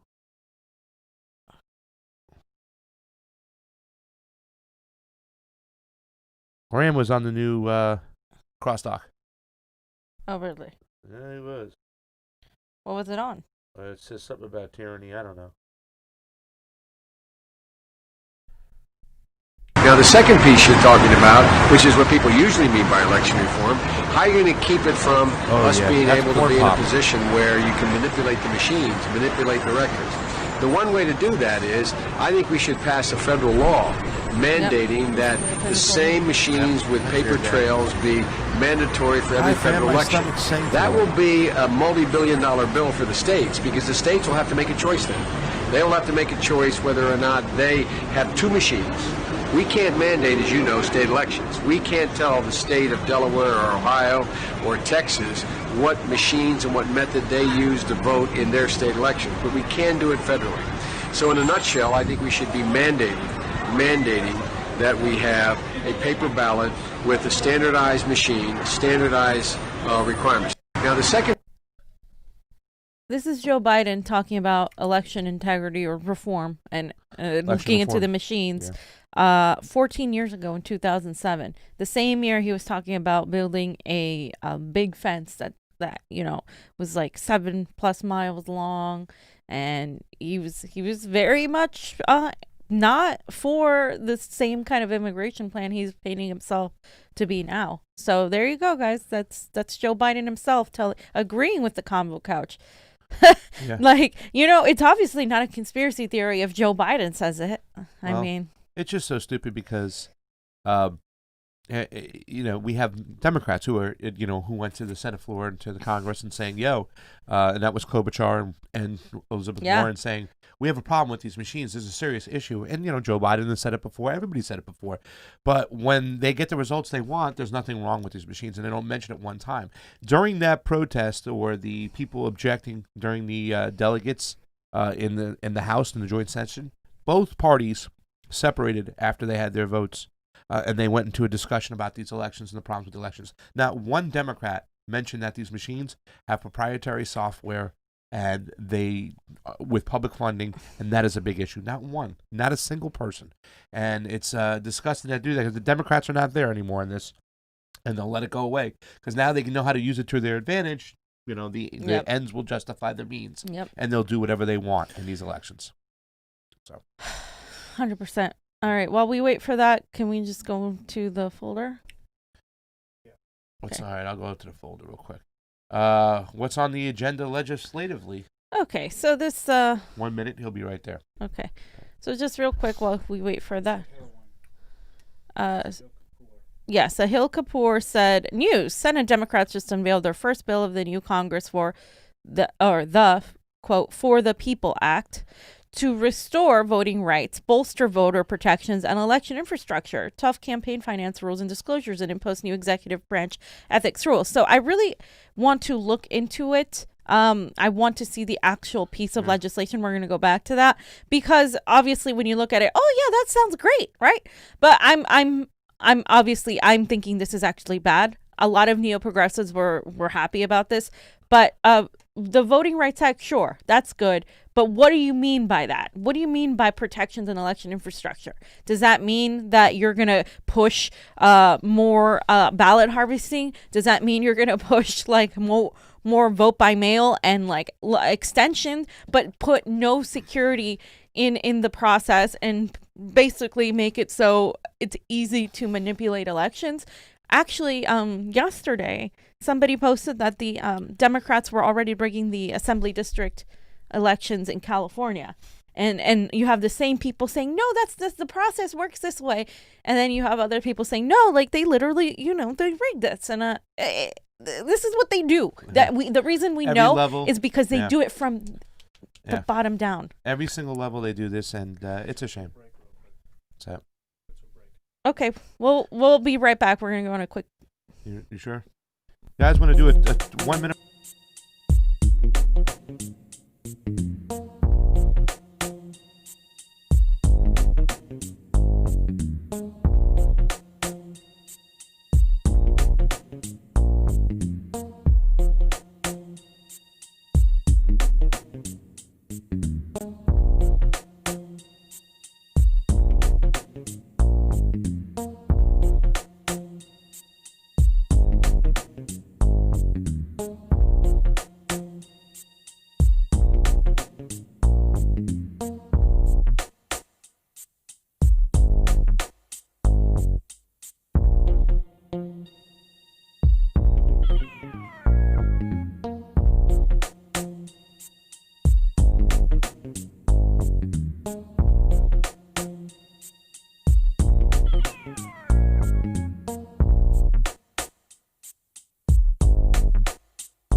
Welcome back to the Convo Couch, everyone. Pasta Jardula here. I'm Fiorella. Johnny Sue on the ones and twos, and we brought you a special guest today. That beautiful Biden speech, we needed somebody to come back and give us their opinions on it. So we got the best. We got James Dean Dore here with us today. Jimmy, how you doing? I'm doing great. How about you? We're doing great here. We just woke up with some nice coffee, some nice Joe, and... Nice Joe? With some nice Joe times two, Biden and this good stuff like that. But he gave a speech today, and he concentrated on unity. And we just wanted to get your thoughts on Joe Biden's call for unity. Go ahead. That was one of the more emptier speeches than normal, wasn't it? Wasn't it? Seriously. Yes. First of all, Joe Biden, he always has that look on his face like he just smelled something horrible. He's like, come on, man. He's always got that look on his face like he just smelled shit. And it was, he was saying, that's what America's about. You got to lend people a hand, give a lending hand. Well, what the fuck? And he would say, we're going to bring the people together. How are you going to do that? And so he would say, people are worried about their mortgages. People are worried about paying their bills, their health care. And then I'm like, oh, he's going to say what he's going to do about them. And all he said was, I get it. That's it. I get it. You're not running to be the guy who gets it more. You're running to be the guy who has a solution to the problems that you're supposed to be getting. And he just goes, I get it. That's it. And that's where it ended. Not, I get it. So here's what I'm going to do. Just, I get it. That's it. It was unbelievable. All platitudes. It was more like watching a funeral. Let me ask you this. A lot of the AOC left, like the boutique left, the anti-force the vote left, is saying Joe Biden's legislation seem like they're great. He's talking about reforming, protecting the Voter Rights Act. He's going to help AOC and the squad get things done. The guy for the last 48 years who has literally caused all the problems that we're facing today is going to help us out. How does Joe Biden coming in, how is that going to be potentially maybe worse in terms of censorship? Because you went on Tucker Carlson to talk about, to advocate for Julian Assange and talk about how we're being just censored off the wazoo. How do you think Joe Biden's going to play into that? So, I mean, this censorship push, this culture, of censorship came out of Trump being elected, which was a result of neoliberalism, the failure of neoliberalism. And so instead of the neoliberals coming to terms with that, because why would they? They said, well, it's racism and it was Russia. And then people started, and then you started to see corporate journalists push for social media companies to start censoring because they're losing control of the narrative, because neoliberalism is a failed ideology and they can't defend it anymore. So now they're going to, as Chris Hedges says, use more crude forms of coercion like censorship. And Joe Biden's all for it. I mean, half the left is for it. TYT has cheered on censorship since it propped up because they were the ones cheering on Russiagate, which has been used to censor people. Oh, we have to do this to protect from Russia, Russian bots and disinformation and election. And it's all being used to censor us. And so the problem with giving people the ability to censor you is that the people who are going to be doing the censoring are never going to be anti-establishment, whatever the establishment is at that moment. So for instance, if we had Twitter, Facebook, and YouTube in the 60s, right now, they would be censoring who? MLK and Malcolm X. And they would be saying they're inciting violence, they're sowing discord and division, and they're fake news. We're not doing that to them. This is all fake news. The police don't act like that. That's fake news.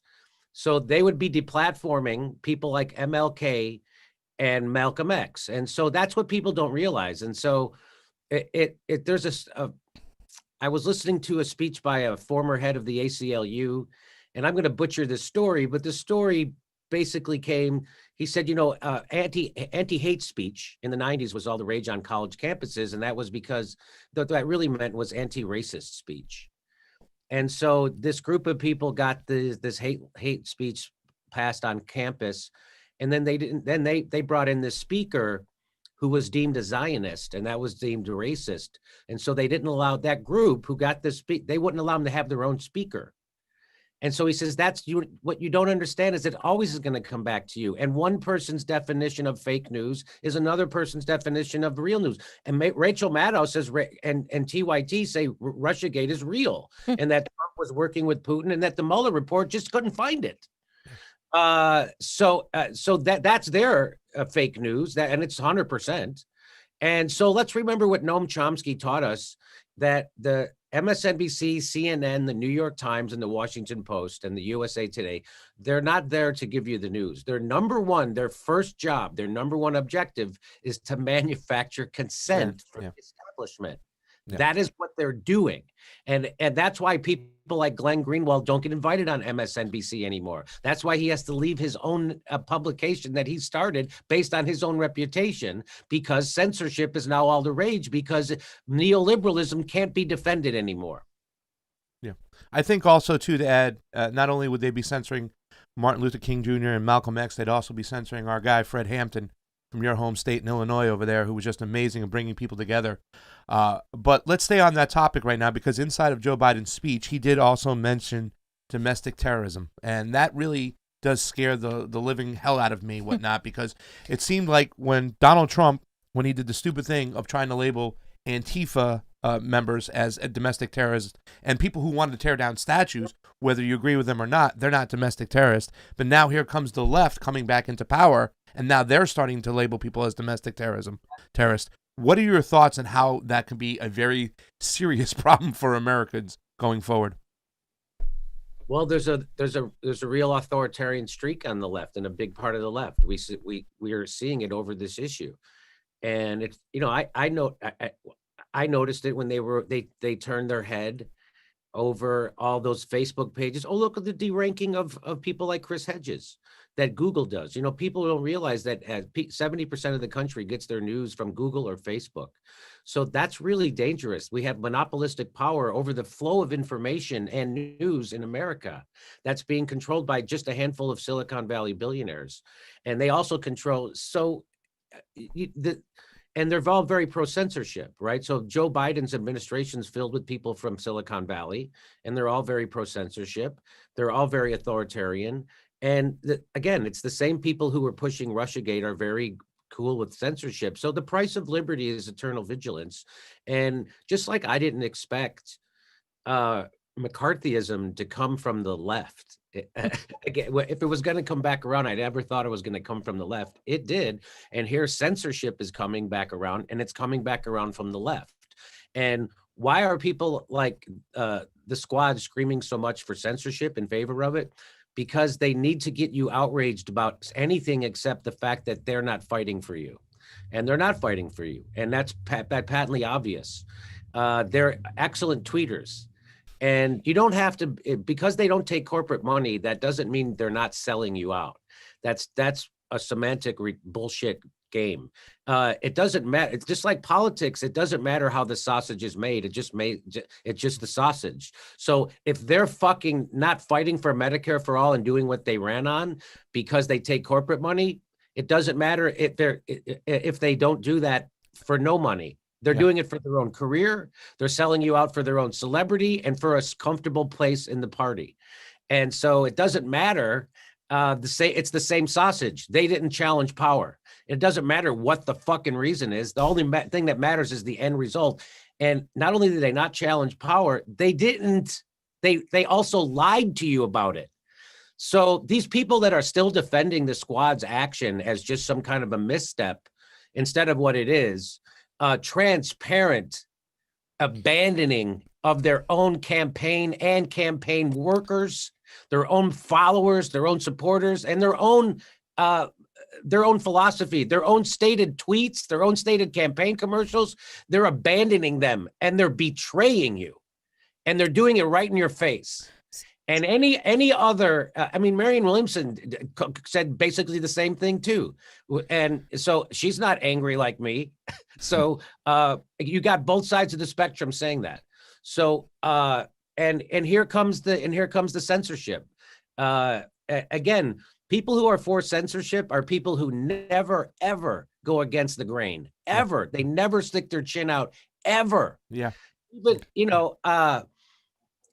anyway, so that just keep that in mind. Yeah. So you have a lot of people on the left, quote unquote, who have been saying that you're being divisive, of course, that you have divided the left. I think the left has been divided for a long time, and now we're seeing the mask come off, who is really an anti-imperialist, who's really against censorship. And Ryan Grimm recently posted something about MPP and how force the vote was a failed strategy, how it wasn't anything to do with actually pushing a Medicare for all, but it was just a ploy to get people to leave the Democratic Party. How can anybody at this point, even let's say if you have somebody like Nina Turner run as a Democrat, do you think that there's any value in supporting anybody running in under the Democratic Party, even if they're progressive? Because it seems like once people get in office, they change instead of, the party changes them, so to speak. So I've said before on my show, and I've been saying it for many years, that America is a country of adult children of alcoholics. And we don't get mad at the person screwing you. We get mad at the person who points out that this other guy's screwing you. Yeah. And so that's when people say Jimmy is dividing the left. What they mean is they're pointing out that the squad and people like AOC are not doing what they campaigned on and what they promised they would do. And that hurts their feelings. So that's causes them to have cognitive dissonance. Yeah. And so instead of being angry at me, instead of being angry at them, the people who are betraying them and betraying their own campaign promises and their own political ideology, they get mad at the person who points out that they're doing that. And so that's classic adult children of alcoholic behavior. And we're a fucking country full of them, right? The same thing was under Barack Obama. I mean, look at the people. Nobody wanted to hear that Barack Obama was a worse president than George Bush, that he took us from 2 wars to 7, that he made the banks bigger, that he kicked 5.1 million families, that he built those cages that those kids, they still won't accept that he built those cages that those kids are in. And they won't accept that he gassed immigrants. He deported more people than Donald Trump did. He deported more Mexicans than Donald Trump did by far in his first term. He dropped more bombs than George W. Bush. So they would say that that's being divisive, that people don't like to hear that. It's just like why everybody loved Glenn Greenwald when he was exposing the war crimes of the Bush administration. And then they flipped on him when he was exposing the war crimes of the Obama administration. Yeah. That's the way it goes. And there's a lot of weak, spineless, nutless wonders on the left, and a lot of them have shows. Jimmy, it's also funny because it's also Obama's policies in South and Central America where he supported a coup in Honduras, which set the country on fire, sending people to come to our border. And he the same policies in Venezuela, which Max Blumenthal exposed, once again setting the country on fire for mass migration. But I'm going to try to talk a little positive stuff real quick. I'm going to have 3 areas, Jimmy, and I want you to point out one particular area where we might have some hope for Joe Biden to do something good. Labor, healthcare, civil liberties. Is there any one of those 3 areas that we can expect something? Or and I'll throw foreign policy in there as well. Is there any one of those 4 areas that we might see something positive moving away from the Trump administration to a positive spot? Well, I don't know how you could get worse. So yeah, they're doing absolutely nothing for healthcare, the horrible foreign policy, and I mean Trump. Trump basically paused. He kind of just kept that. He did ramp up the drone war, and he was trying to start a war with Iran, but he did resist the saber rattling to start a conflict with a fucking nuclear power like Russia. So that was good, and he didn't put a no-fly zone. Anyway, do I see anything positive coming forward? That's like I said. How could it get worse? But I bet they find a way to make everything worse. I mean, what are they going to do on healthcare? So now the squad have shifted their rhetoric from Medicare for all to healthcare. Yeah. And Bernie too. Yeah. And Bernie to go more along with the Democratic Party. Bernie said he was going to use reconciliation to get healthcare changes. And then Joe Biden said, no, I'm not going to allow him. And then Bernie said, yeah, well, I can only do what Joe Biden wants. That's what he said. We're only going to do Whatever we're doing, it's going to be inside the parameters of what Joe Biden wants. That's the opposite of what Bernie said when he was campaigning for him and telling us to vote for him. He would vote for him, and then we're going to push him left. Saying vote for him, and then we'll push him left. And now we voted for him. He's in office, and Bernie Sanders says, "I'm only going to do whatever Joe Biden wants. So I'm not going to push for anything. I'm not going to try to embarrass the administration to do more. I'm not going to try to embarrass the Congress and the Democrats to do more. I'm just going to do whatever they say is okay." That's where we're at. And so I guess they're going to do so. How could they do fucking less? Don't tempt them. They got to hold my beer. Don't tempt them. One last question from me, Jimmy. You went on there to advocate for Trump to pardon Julian Assange. He obviously didn't do that. A lot of us didn't really expect him to do that. What does that say about Trump? And do you think some of his supporters are going to hold him accountable for that? Do you see any unity between a right-wing populist movement that is kind of turning against the establishment and the leftist populist movement? So it's funny that you see black people, Black Lives Matter, protesting all summer, and getting nothing out of it. We were told to vote for Joe Biden, who said you can't defund police and shoot him in the leg. They got nothing. They extracted absolutely zero from Joe Biden for their vote. Nothing. I mean, we all saw that interview, that Zoom they did with all the African American leaders, and Joe Biden wagged his finger and talked down to them, and there was barely a pushback. So what was the question? Donald Trump didn't pardon Julian Assange. Did you expect that? What do you think about his supporters doing that? And do you think there's any leftist unity with right-wing populism? So they threatened Donald Trump. That's the word I'm hearing. Mitch McConnell, Mitch McConnell said it would be more likely you're going to be convicted in the Senate if you pardon Julian Assange, so don't do it. So that's all he needed to not do it. But yeah, his supporters should rake him over the coals for that and make him not forget it. But you also have to understand that to his supporters, he's a very sympathetic character, because they just watched 4 years of an evidence-free conspiracy theory being smeared on the guy who came to, drain the swamp. And so that makes him very sympathetic to them. It didn't hurt him in their eyes. It made him, and why wouldn't it? Because it was an evidence-free conspiracy theory. It was in McCarthyism. They're still doing it, and they'll do it to anybody who goes against the narrative, not just Donald Trump. They did it to Tulsi when she told the truth about Syria. They did it to me when I told the truth about Syria. They did it to Bernie Sanders. They Russiagated him because he was trying to advocate for workers. They said, "Oh, Russia's wants him to win." They did it to him. They did it to Bernie Sanders. Then he never won another fucking primary after that. So, do I think that there's common ground for left and the right? So what I'm saying is they don't want you to realize that, oh my God, black people are writing and now white people are writing. What the fuck is going on? Oh, we got to keep those people apart. Right. And that's why Chris Hedges said when he came on my show that's why they killed Fred Hampton, when he was able to bring poor working class whites and blacks together. Yep. That's when they knew he was a threat, and that's when they killed him. That's what Chris Hedges said on my show. And so I'll believe him. He's a Pulitzer Prize winner, so I'll take his word at that.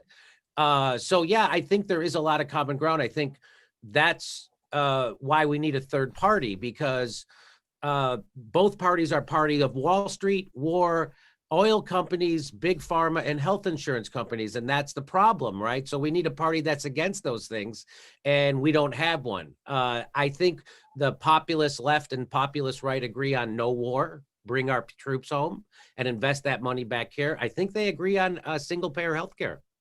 I really do. The majority of them. Yeah, 60%. If you believe exit polls by Fox News. Also, I think so. I think there's a lot of common ground there. I think we want to see less monopolies, less control. I think we're anti-censorship. I think the populist left, popular right would be against censorship.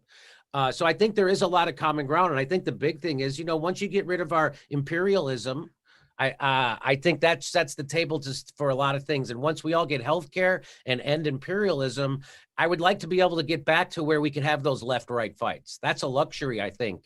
I would like to be able to where we could have left and right fights, but right now it's not really left-right. They want to make it that. But everybody I brought on my show, from Dr. Wolf to Chris Hedges, have said there was Tinder for this kind of stuff, and that's not what this is about. Just like Trump being elected wasn't all about racism. Yes, there a lot of racists voted for Donald Trump. There was racists he was a dog whistler. He did all that. Yes, that. But there was also all the other stuff they failed to look at, right? Which was the failure of 40 years of neoliberalism coming to a head, of when workers' production is no longer tied to their pay, which got decoupled in the 80s. So there's a lot of different reasons for a lot of things. I think there's a lot of common ground for the populist left and the populist right, and I can't wait till the country's healthy enough that we could get back to having left-right fights. Right now, the fight is against them against us. It's the oligarchs and the establishment against us, and they're keeping healthcare from us, and they're keeping a UBI from us. You know, no other country is doing what we're doing to our own workers. In every other country, if they shut your business down due to COVID, they pay a paycheck. They're not doing that. You have to quit. You got to get laid off. You got to go apply for unemployment. You got to do all this shit in the United States. They're not doing that in other countries. So I think the populist left and the populist right realizes that, oh my God, we're fucking screwed. And the difference is, you know, between the blacks rioting and the whites or protesting, is that the blacks knew the game was rigged from the day they were born, and whites, they kind of like wake up somewhere in their 20s and 30s and like, hey, this fucking game is rigged. Yeah. It's against all workers. It's rigged against all workers. Yeah, it is. So anyway, I know I'm talking too much. No, you're never good. talking much. You're talking good stuff, and you know we're gonna get you out of here. And you know I think that's the challenge moving forward, Jimmy, too, is to find a way how we can get MPP to get right populist, left populist together, all as one. I think you guys are doing a great job starting out there. So we look forward to seeing what you can do to carry that torch on with that third party movement, because we definitely need a third party out here, and we'll be paying close attention to it. And I just want to say thank you too for coming on. And you know, it's all we're going to see for the next 4 years is identity politics and grandstanding. That's all we're going to see. I mean, there's what's the joke there? The Democrats, if it was 1860, the Democrats would be bragging about their first transgendered slave owner. Yeah. Jimmy, you're That's the best. what it is. If you haven't checked out, too, at Force the Vote, Fam's speech, I think you'd love it. I just want to bring it up because we went to that event. I think you did a great job with that Force the Vote. Yeah. The squad exposed themselves. AOC, I mean, seeing that tweet the next day is, oh, well, we do this to put people on record, and then you're using the same exact reason. I think you did a great job. I think it was underlooked, and we should continue to use that method moving forward. It was not a failure at all. It exposed so many It people, did. and that was the purpose. Like the exposure, and all these little veils are falling apart, and people are noticing, and that's why they're attacking you. That's why they're attacking us. That's why they're attacking anybody that has the spine to tell the fucking truth. And so just keep doing what you're doing. I appreciate it. Thank you for the support. And yes, well, it's funny they're doing to me like when I went on Tucker Carlson to advocate for Julian Assange being released and pardoned, and to anti-censorship, which is something you think everybody on the left would agree with. Why didn't you bring up Medicare for all, Jimmy? Like they found a way to. Why don't you bring up the stimulus, Jimmy? Because when I was talking about Medicare for all, you guys attacked me for that. It's like I brought up Force the Vote, something we all agreed on, and they all ran on, and then somehow when I brought it up, it was bad.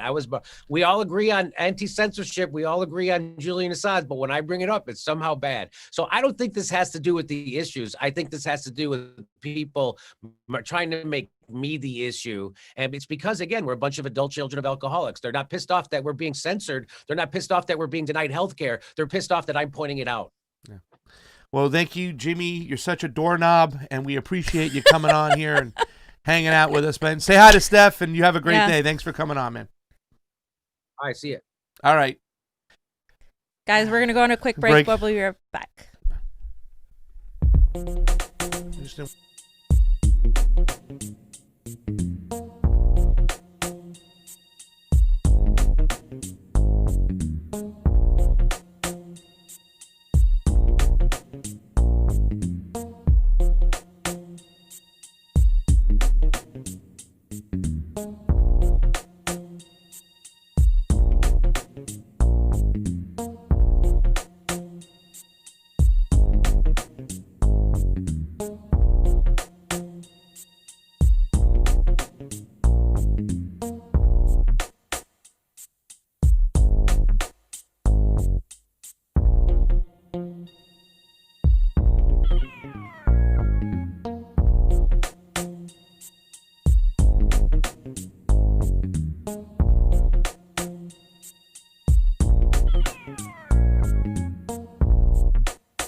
Welcome back to the Convo Couch, everybody. Pasta Jardula here. You're way too amped up. Sorry.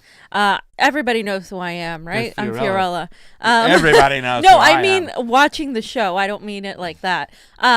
Somebody new could be watching the show, fam, and they might not have heard of the name Fiorella Isabel. Well, Fiorella means little wildflower. Well, okay. just in case you don't know, Johnny Sue is on the ones and twos.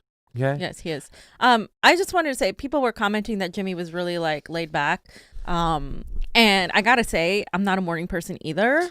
So Johnny was telling me to speak up earlier because even though I'm having coffee, it's just like, this is a little early for us to be doing a show. Like, I'm not ready to like be like, yeah, fuck this shit.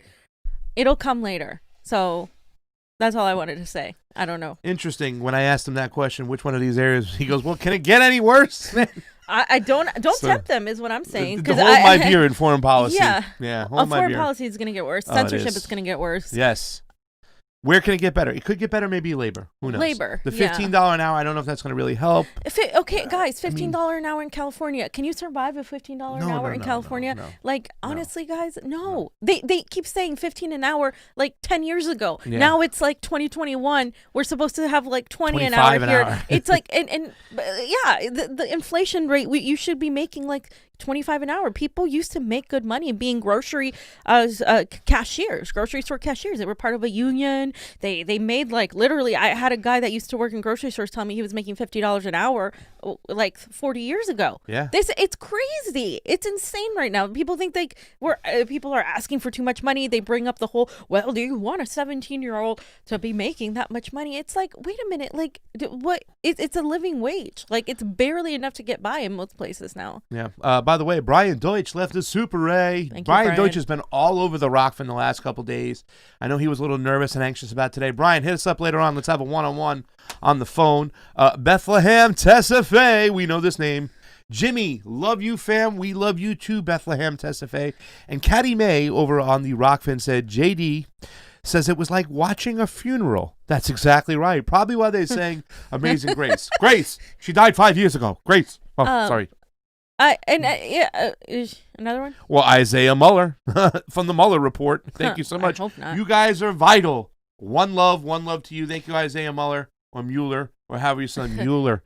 We have over 50 people on the Rokfin 54. And I just wanted to say too, like, everything Jimmy said, I wholeheartedly agree with. Like you know, especially the last part where he was talking about this, that we agree on with some of the right populists, like on ending wars, on censorship, on I agree on single payer. Like I was just telling you before he came on, like 60% of Republicans are okay with that. That's a majority. And like, if you present it in a way that is talking numbers, right? When you talk to a fiscal conservative, we have to, and anybody, this should be the normal thing. You should talk about numbers and how you're going to outline this. We should introduce people to modern monetary theory. We should talk about these things. These are things, crypto, everything, anything else that you want to talk about. If you want to have that debate, we should be allowed to have that debate, because he's right. Right now, they're trying to pit us against each other. And right now we are being screwed by the establishment, but instead of fighting them, they're trying to make us fight each other. And we can't even have a normal conversation about a left-right paradigm because we're being censored. Because if you start censoring all these right-wingers that you don't agree with, it's going to come back to bite us in the ass. And guess what? It did. It came back to bite the people in the ass who were pissed off that these right-wingers were talking about election fraud and, you know, said, oh, that's not acceptable, blah, blah, blah. That's inciting violence. It's not inciting violence to talk about election fraud. None of these people that I know said, hey, you need to go to the Capitol and literally wear this outfit and go steal Nancy Pelosi's laptop. Nobody said that. Nobody said that. And if you think they did, you can argue that in a court of law. But big tech doesn't have should not have the power to decide that. But you know what people keep saying, fam, is that Donald Trump threw out fugazi statements about the election and incited people to riot, and it was his fault for talking about election integrity. And then Cory Bush followed it up by presenting a bill on the floor that said that anybody in Congress that talked against election integrity or it's like a witch hunt. They said they have to be sanctioned or thrown out. Yeah. It's terrible. By the way, Sober Good said, hello, I support you, Dore, and others hoping to start a third party. Go Nick Bana. I think you're trying to say it's Brana. Yeah, we know it's Bana. But he said Nick Bana. Bana. Nick Brana. Thank you for the super chat. Sober good. DC, thank you so much. AOC took money from Alphabet and Amazon. OpenSecrets.org. Wow. Censorship is what's for dinner. And it depends. I haven't looked at it recently, but if it's like workers, there's a little bit of lenience to that. Like if it's just workers, if it's like a bunch of money, then yeah. I haven't looked at it recently in the last few months. Yeah. Jimmy Dore, 2024, the People's Party, third party, Tulsi, Cynthia McKinney for Vice. Thank you, JC Neal, for that super. Yeah, I'd love to see Cynthia McKinney. Cynthia McKinney. Wow. Tulsi, Jimmy. Trey Wright says, I'm feeling generous today. Here's some more cash. Keep up the good work. Also, pasta looks mighty cute today. Wow, pasta. I said also Fee looks mighty cute today, but I just kind of, I was like, well, no love for me, man. Come on, I was dude. like, Trey. Jeez. And I think we got everybody over on Rokfin. There's been a lot of people. What's that? Yeah, let's hear Pelosi, Madam Speaker. I might need to. Of the Senate who have become president and vice president. But I have the privilege of giving the flag to the President of the United States, the flag that was flown when you were sworn in, Mr. President. This flag may it reflect all that is said about your inauguration. America united. May it be a symbol of the hope, the healing, and the just all of the enthusiasm that you have for our country. And as we heard the beautiful national anthem, when we're at the stadium and they say, is our flag still there? Then you say, play ball, right there, play ball. So we're going to get ready to play ball. We're ready to go with the inspiration of our flag drunk aunt. But again, on behalf of the House of Representatives, do we have a translator? It is my privilege to extend to you play ball. Can one of you fans translate? The early moment that you were sworn in as President of the United States. Thank you, Mr. President. Thank you, Dr. Biden. Thank you. If we had the lunch, we would have had California wine. Is that not right? Madam Vice President, Mr. Emhoff, congratulations. With liberty and justice for all. Thank you. Nancy Pelosi, I'm going to put it up there. Breaking news. Nancy Pelosi says the flag's still there, so play ball. It's like your drunk aunt at Thanksgiving. Like, sit down, Auntie, please. Look, my aunts, some of them get drunk, and they never, like, this, yeah, they way better speeches. Say that, Johnny. Johnny's got to say that. Our drunk aunts make better speeches. Our drunk aunts make better And they dance, too. They dance a lot better. Good morning. Oh, my God. What day is it today? I honestly, I'm not like, if, I'm not trying to minimize addiction. I don't think I think she's on something half the time she talks, like some sort of barbiturate, because, I mean, she's barely awake, dude. Like, I don't know. These are your wonderful leaders of the new free world. These are who are going to bring unity and bring justice. The same people who cause the injustices are somehow going to solve all of our problems. That's what a lot of these idiots believe. And by the way, I think he forgot to answer that. But like, I don't believe that there's any point in running progressives under the Democratic Party. Like, you can disagree and say, well, we can't leave it 100% vacant and blah, blah, blah. But I just don't, I think that maybe if there I'm hesitant to say that even if they're a great candidate and it's necessary, I'm just hesitant to say that, guys. Every single, there are people that I'm like, God, if they ran as, I don't know. But like, it's just, to me, it's like, look what happens every single fucking time. Every single fucking time. They don't, the party changes them. Yeah. Every single time. Well, we have somebody we know in South Florida that is going to be attempting to run for Congress, and amazing Christine Olivos. She's awesome. She's amazing. She was there. Yeah. I just hope to God that she doesn't run as a Democrat. We're We're going to get more discussions into that, fam, and I feel the same way, right? You know, I've Yeah. even said if Tulsi runs as a Democrat again, That's where we I'm not gonna disagree with support even her. I'm just not Niko. going to do it. Yeah. No, not anymore. And Niko was way on that side before we were. I'm saying, and now we're like, oh no, hell no, whatsoever. Yeah. You know what I'm saying? I really, to tell you the truth, I don't want to really even support people, have them come here, and we'll talk about this. I mean, I'm not going to just say that's the decision we're making, but I strongly feel that I don't want to prop up any more of these Democratic minion candidates that were running before that we had on the show and stuff, because they're not with us when it comes to real leftist policies. And the vast majority of them have become these neo-progressives, like this new brand of liberalism, like shouting over there, saying that, you know, Joe Biden is better, saying we have to vote for Joe Biden. At the end of the day, they've all pretty much sold the fuck out, and you can call it whatever it is you want to fucking call it. But at the end of the day, that's what they've done. And they've shown me that no matter how many times you talk a good game, these people, if they're already folding before they're even in fucking office, I'm sorry, like, I'm not going to support you. You're not showing any spine. AOC could literally do something. She could literally use her power, just like Shama Sawant does on a city council level. She could use her power to make a movement to demand healthcare for all. She could use her power to demand to stand for free speech. She's not doing that now. There's a couple things I did want to discuss with Rashida. Rashida came out with some push to curtail the mass surveillance on Americans, which was really surprising, given her last rhetoric. Yeah, it was funny. Well, she had to do something. She had the old tweet of Kamala dancing, which just made me nauseous yesterday. I mean, that's all she does. She can dance. She can't talk policy, but she can dance. She never answers questions. Remember seeing her face when we asked her about civil liberties and taking down Donald Trump's Twitter? She like just got all nauseous and nervous. You can see like, oh shit. We predicted the future. Yeah, like, oh no.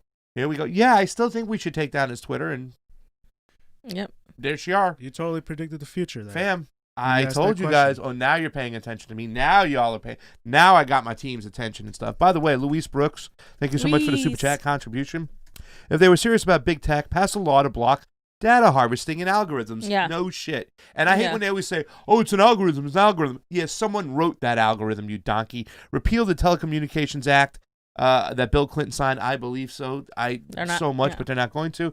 And Jeff Headley said, do you think the alt-right and hard-left Antifa progressives should have more open forms of discussion or continue canceling until the last man? See, here's the thing. I think we should have open discussions, obviously. I just think there's a difference between the hardcore Antifa and the hardcore, like, Fiorellas, because I believe in anti-fascism, but I take really seriously what that is, and I don't call everybody that disagrees with me a fascist, which is like the common theme now to do on the left. Call everybody who disagrees with you a fascist. I also don't call everybody who disagrees with me a communist either.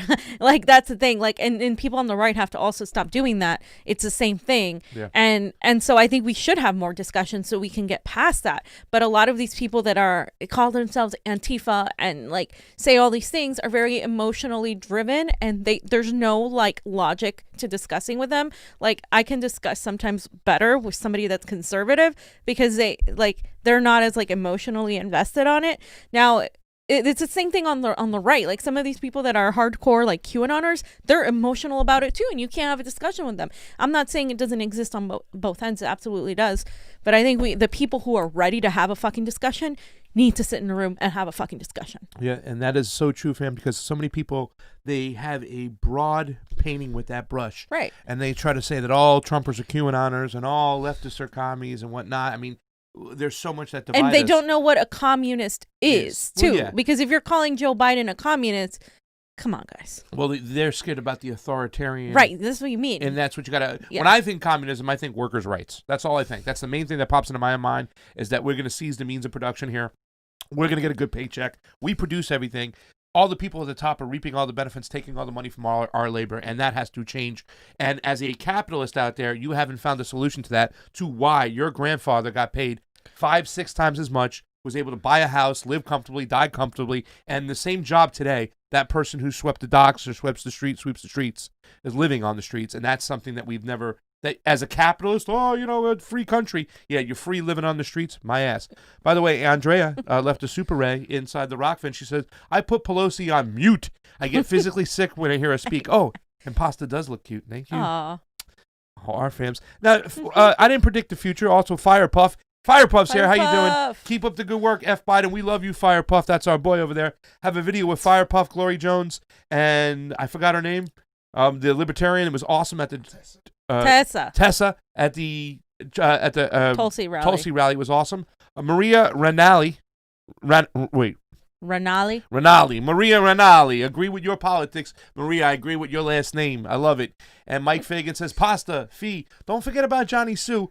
Let's talk about this, ladies and gentlemen. One of the biggest concerns I have with Kamala Harris was the fact that she has a lack of civil liberties. When we're talking about people on the left who say we're against censorship, no, the neo-progressives have loved this censorship because it's been in their favor. Because they don't love like Donald Trump. They don't like Trump. Down. Exactly. Yeah. Just because they don't like Trump. So there's no logic. It's just emotion. Yeah. See what I'm saying? Yeah. It's really bad. And like Jimmy Dore said, when you start doing it for one person, it's going to come around and bite you on the ass. People should have the right to say what they want as long as they're not yelling fire in a building. And my friend Mike Treasure Santucci goes, Donald Trump can't yell fire in a building. We were at a speech. He said we're going to march peacefully 3 times. They just didn't show you that part. Please. And those people didn't reach the Capitol, by the way. Shut up and take my money, says Jose Tavares.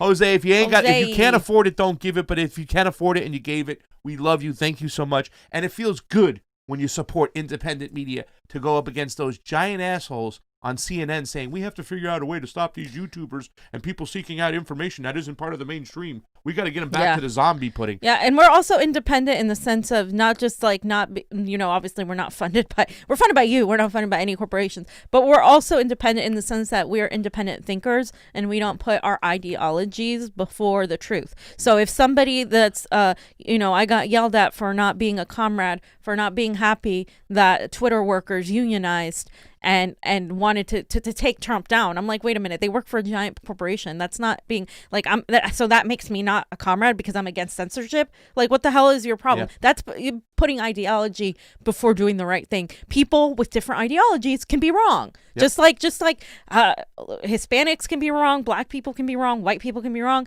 People with different ideologies and beliefs, communists can be wrong.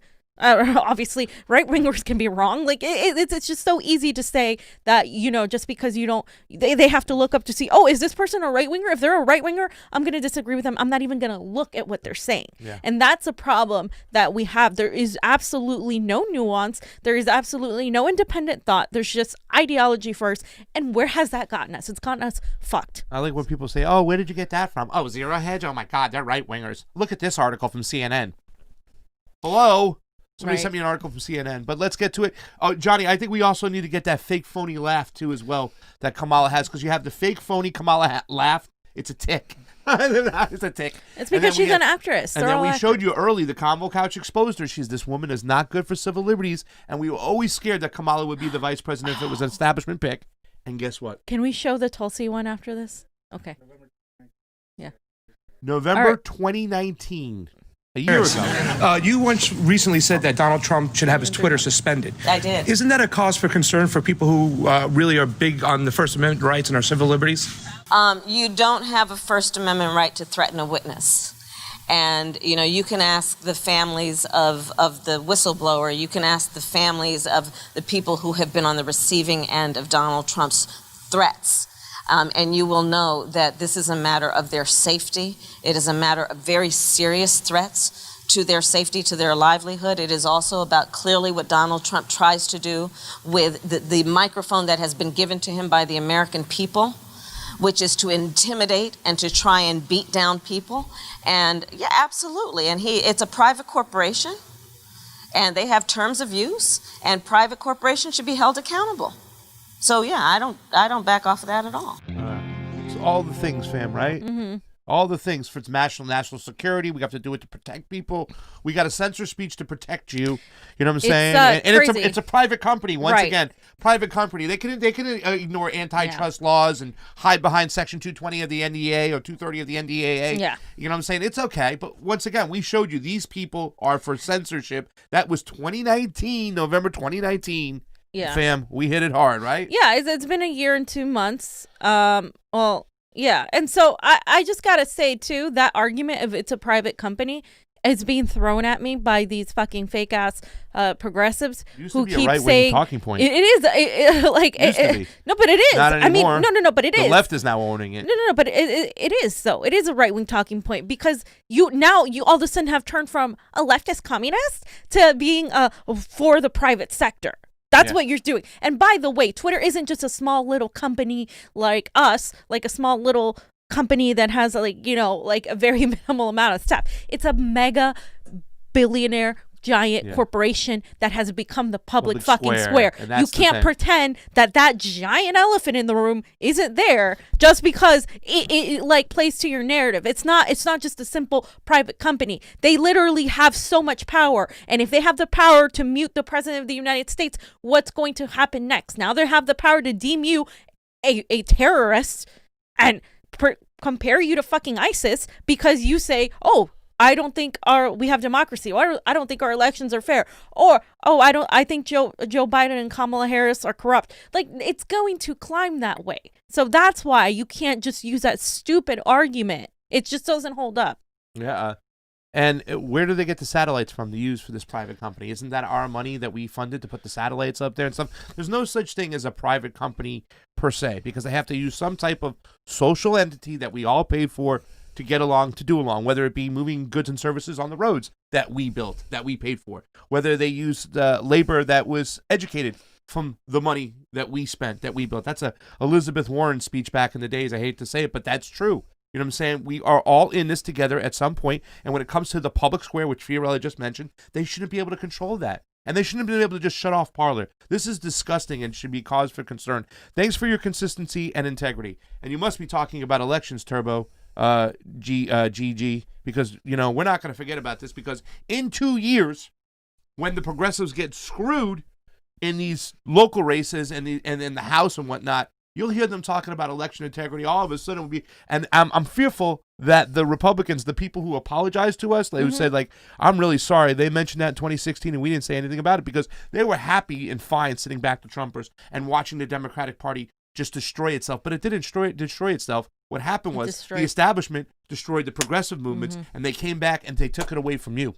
So think about that when it comes to election integrity. And that hasn't been mentioned yet, because everybody's sleeping on it, because it's very hard for them to say that, because then it'll look like a QAnoner and a conspiracy theorist. If you want to believe that Joe Biden even won the fucking primary, go ahead. I'll sell you some swampland in fucking Florida and tell you it's beachfront. The moment the Iowa app thing happened, and all of the fugazi coin tosses and all of that I was there to witness, that was election fraud. Right that. All right. So you can't tell me that it didn't happen, because the moment that happened, that it was already done. Yeah. So that, you see what I'm saying? Like, that would have changed the outcome. So how do the people that advocate for the Iowa app and say, oh, well, that was it, but then the rest wasn't? Like, no, I'm sorry. Then that by default already cancels everything that happened afterwards. Let's go in order, fam. It was the Iowa app. Yep. Next was New Hampshire, right? Yep. We were there on the ground. Yep.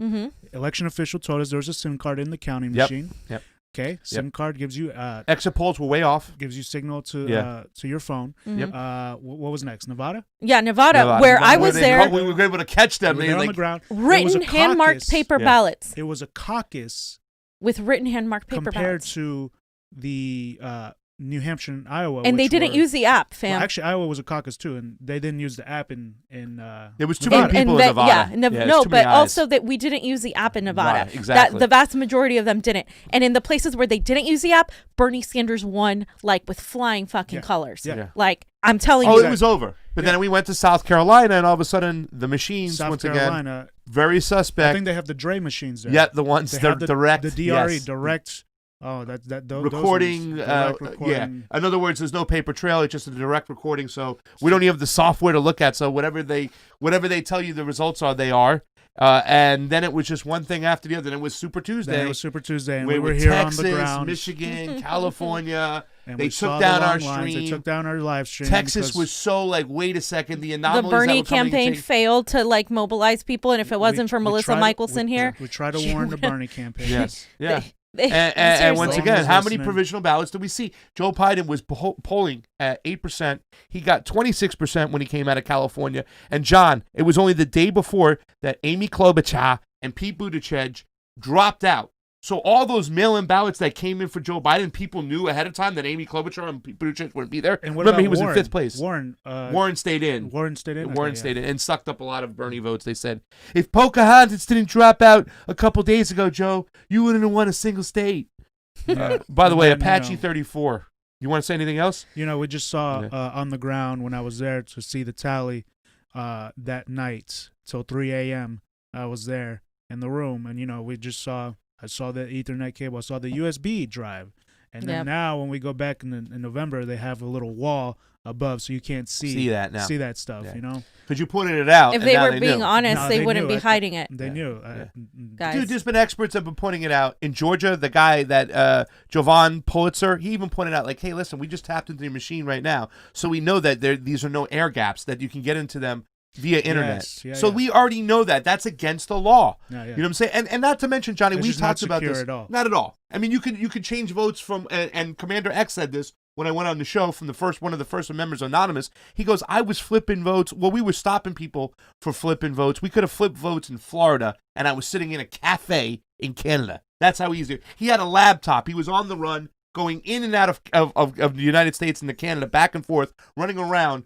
And he was on the run. The FBI was looking out for him and stuff like that. And literally were flipping votes from afar. And not to mention, Johnny, we talked about this before, and we talked about this on the Convo Couch. The laws that they were changing beforehand, the moves they were making, not just throwing the Green Party off the ballots and stuff like that, but changing election laws without going through the legislation is illegal.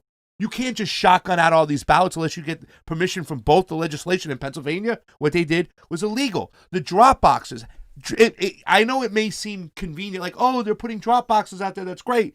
But you have to be fair when you put them out. You have to put them out in equal areas so everybody has a chance to get to them. Personally, I would eliminate them. I would say. And you need security, too. Who's transporting them? What's going on the chain of custody? But it was illegal. They had so many lawsuits of saying this was illegal to do. But all these judges keep throwing them out. Let me tell you something. It's like, oh, the 59 cases that were thrown out, they've been thrown out when Barack Obama was the president and people going out for election integrity. These cases always get thrown out, and they say, not on standing. And they don't want to take them up. The judges don't want to touch these things. They never do. And they knew who their incoming boss would be. It would be Joe Biden. Apache 34, thank you for the super chat contribution. Said third party, Tulsi Gabbard, Kim Iversen, 2024. That's some wishful thinking there, pal, but who knows? Turbo GG back again. The smarty pants prosecutor believes the power of the giant monopolies to cancel speech should not be subject to transparent due process. Yeah. You better believe it. They believe that shit.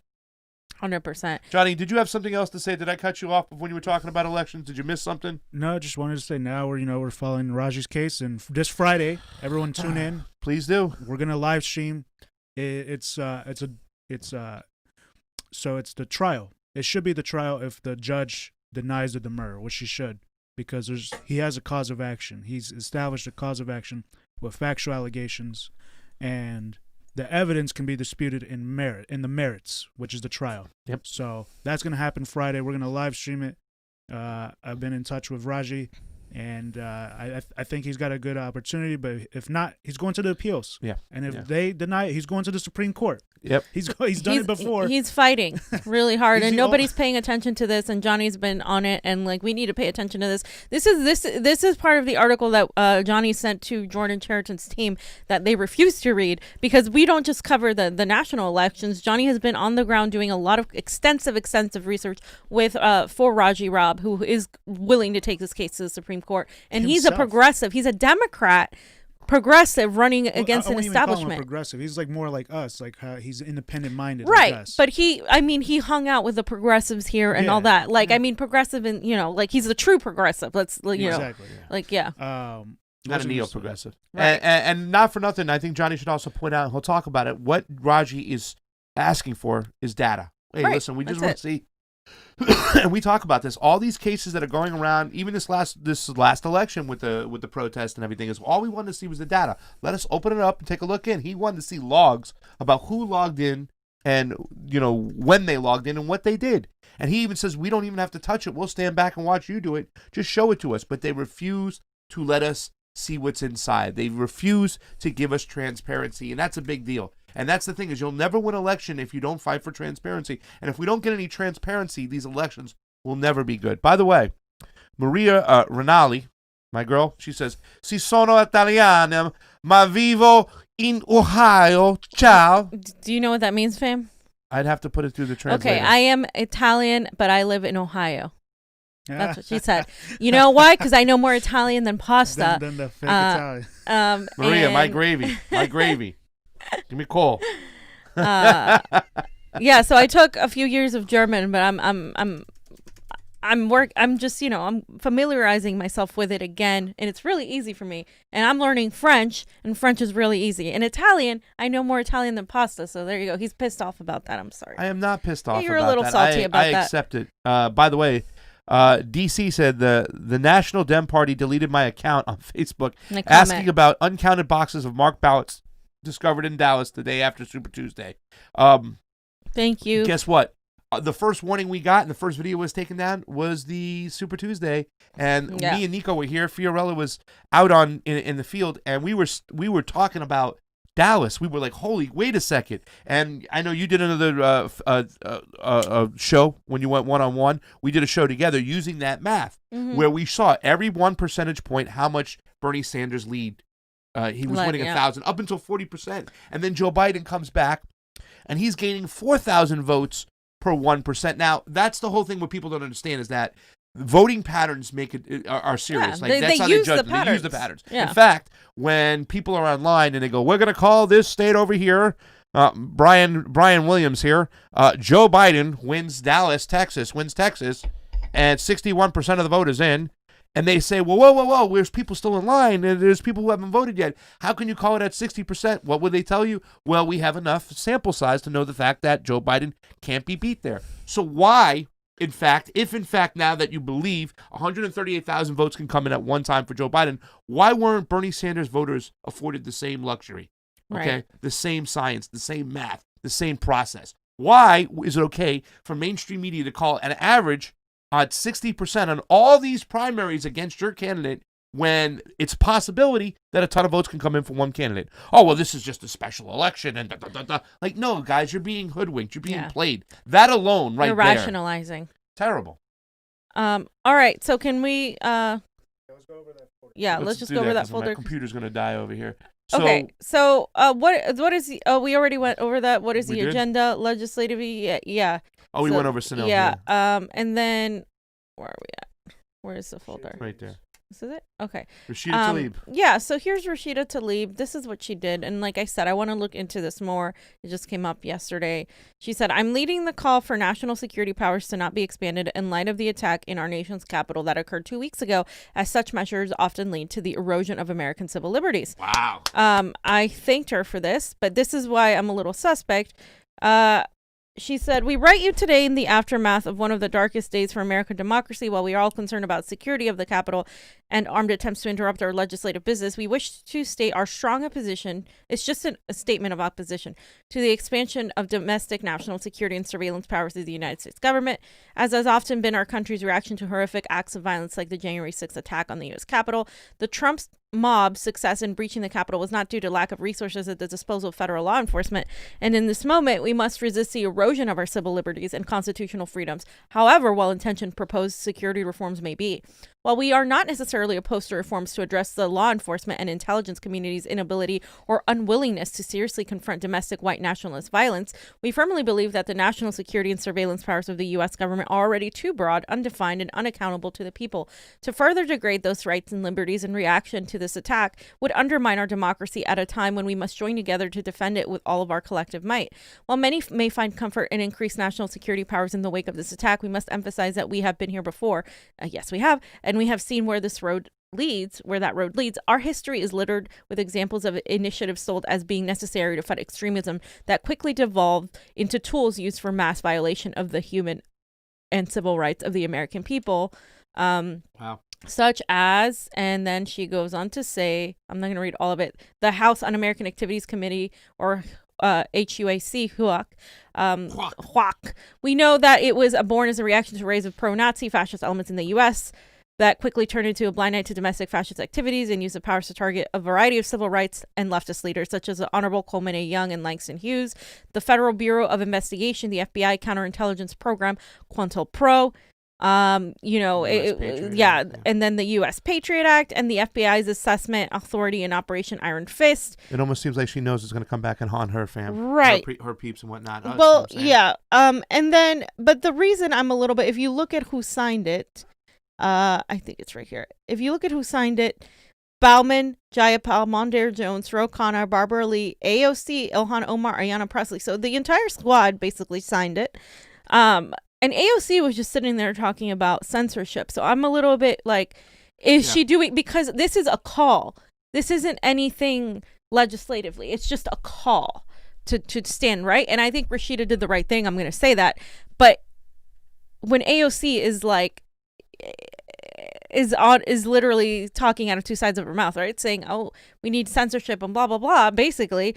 Then she turns around and signs this. I'm a little suspect. Because it just seems like, what is it, like performance, you know? Kabuki theater. Yeah. But Kabuki I mean, theater. if Rashida Tlaib is serious about this, then yeah, I agree with her 100%. And like, they're still putting in the whole, like, you know, white supremacy and blah, blah, blah. Let's see how she votes. Let's see. Well, the whole thing is also to the attack for Cori Bush, from what Cori Bush was talking about, specifically about protesting elections. That was in her bill. You know what I'm saying? So maybe they still might say, okay, you can't protest elections, but let's watch our civil liberties. Maybe it's a trade-off. Who knows? But once again, the fact that they even label the fact that our elections have been called on our YouTube just tells you that they're still hiding stuff, and they don't want you talking about elections, and that is suspect in itself. Now, we didn't get the pardon for Julian Assange, but good news, fam. With hours left in office, Trump pardons Bannon and other allies. Lil Wayne got pardoned. Who else? Kodak Black? Johnny? Yeah. All right, so we got some pardons. All right, listen, we've talked about this a lot. I think, we can just mention again, one of the most horrible mistakes ever, I think, for Donald Trump, because he didn't do it maybe because he thought that he was going to be able to run again. Yep. It doesn't make a difference. That sealed his faith right over there. And I just wanted to mention a couple things, too, on the stupidity of the left, because they don't get, we were just talking about this with Misty and Steve and Andrew last night. Shit lib corporate shill. Yeah, they're mocking what people call this person, because they're saying Assange isn't even in my top 10 most important issues, yet somehow people make up their entire identity on this bird app. Yeah, because it's not about Assange, you dumbass. It's about what the implications that happen when you are going to punish a journalist for telling the American people the fucking truth. Duh. It's not about him or whether you like him or not. It's not just about him at all. It's about the fact that if this happens, if we extradite Julian Assange, and if he is convicted under the Espionage Act and under our freaking bullshit laws that shouldn't apply to somebody who's a freaking Australian, it shouldn't apply to somebody that's a journalist, we're all screwed. We're all going to pay. And that is fascistic. And we're not going to be able to talk about healthcare for all. We're not going to be able to talk about anything that you care about. That's what these people don't get. And then, of course, what stage of failing capitalist empire is it when we think the guy, and this is what I said earlier. This is from the Humanist Report, who said credit where credit's due. Biden's day one executive orders sound amazing, fam. Right. So the guy who helped create this mess we're in is somehow going to bring amazing resolve to the problems he's helped create. What's so amazing about Joe Biden? Like, you can say, okay, well, Joe Biden's plan doesn't sound that bad. To say it's fucking amazing, are you daft? Like, I don't know what's wrong with you. Suckers, duped. It's just crazy chumps. They really are trying to find some types of positivity. Like, Donald Trump is gone. He's mean. Orange man bad. Let's look at the positive things. See, Joe Biden's at least better than Donald Trump. Even if it's by a small amount, he's still better than this fascist pig. And I'm glad that we took down his Twitter. Okay? And here's another one. Can't be said enough. We toppled a dictator. Oh my God. Well, which one? We toppled dictators all over the world, except not here.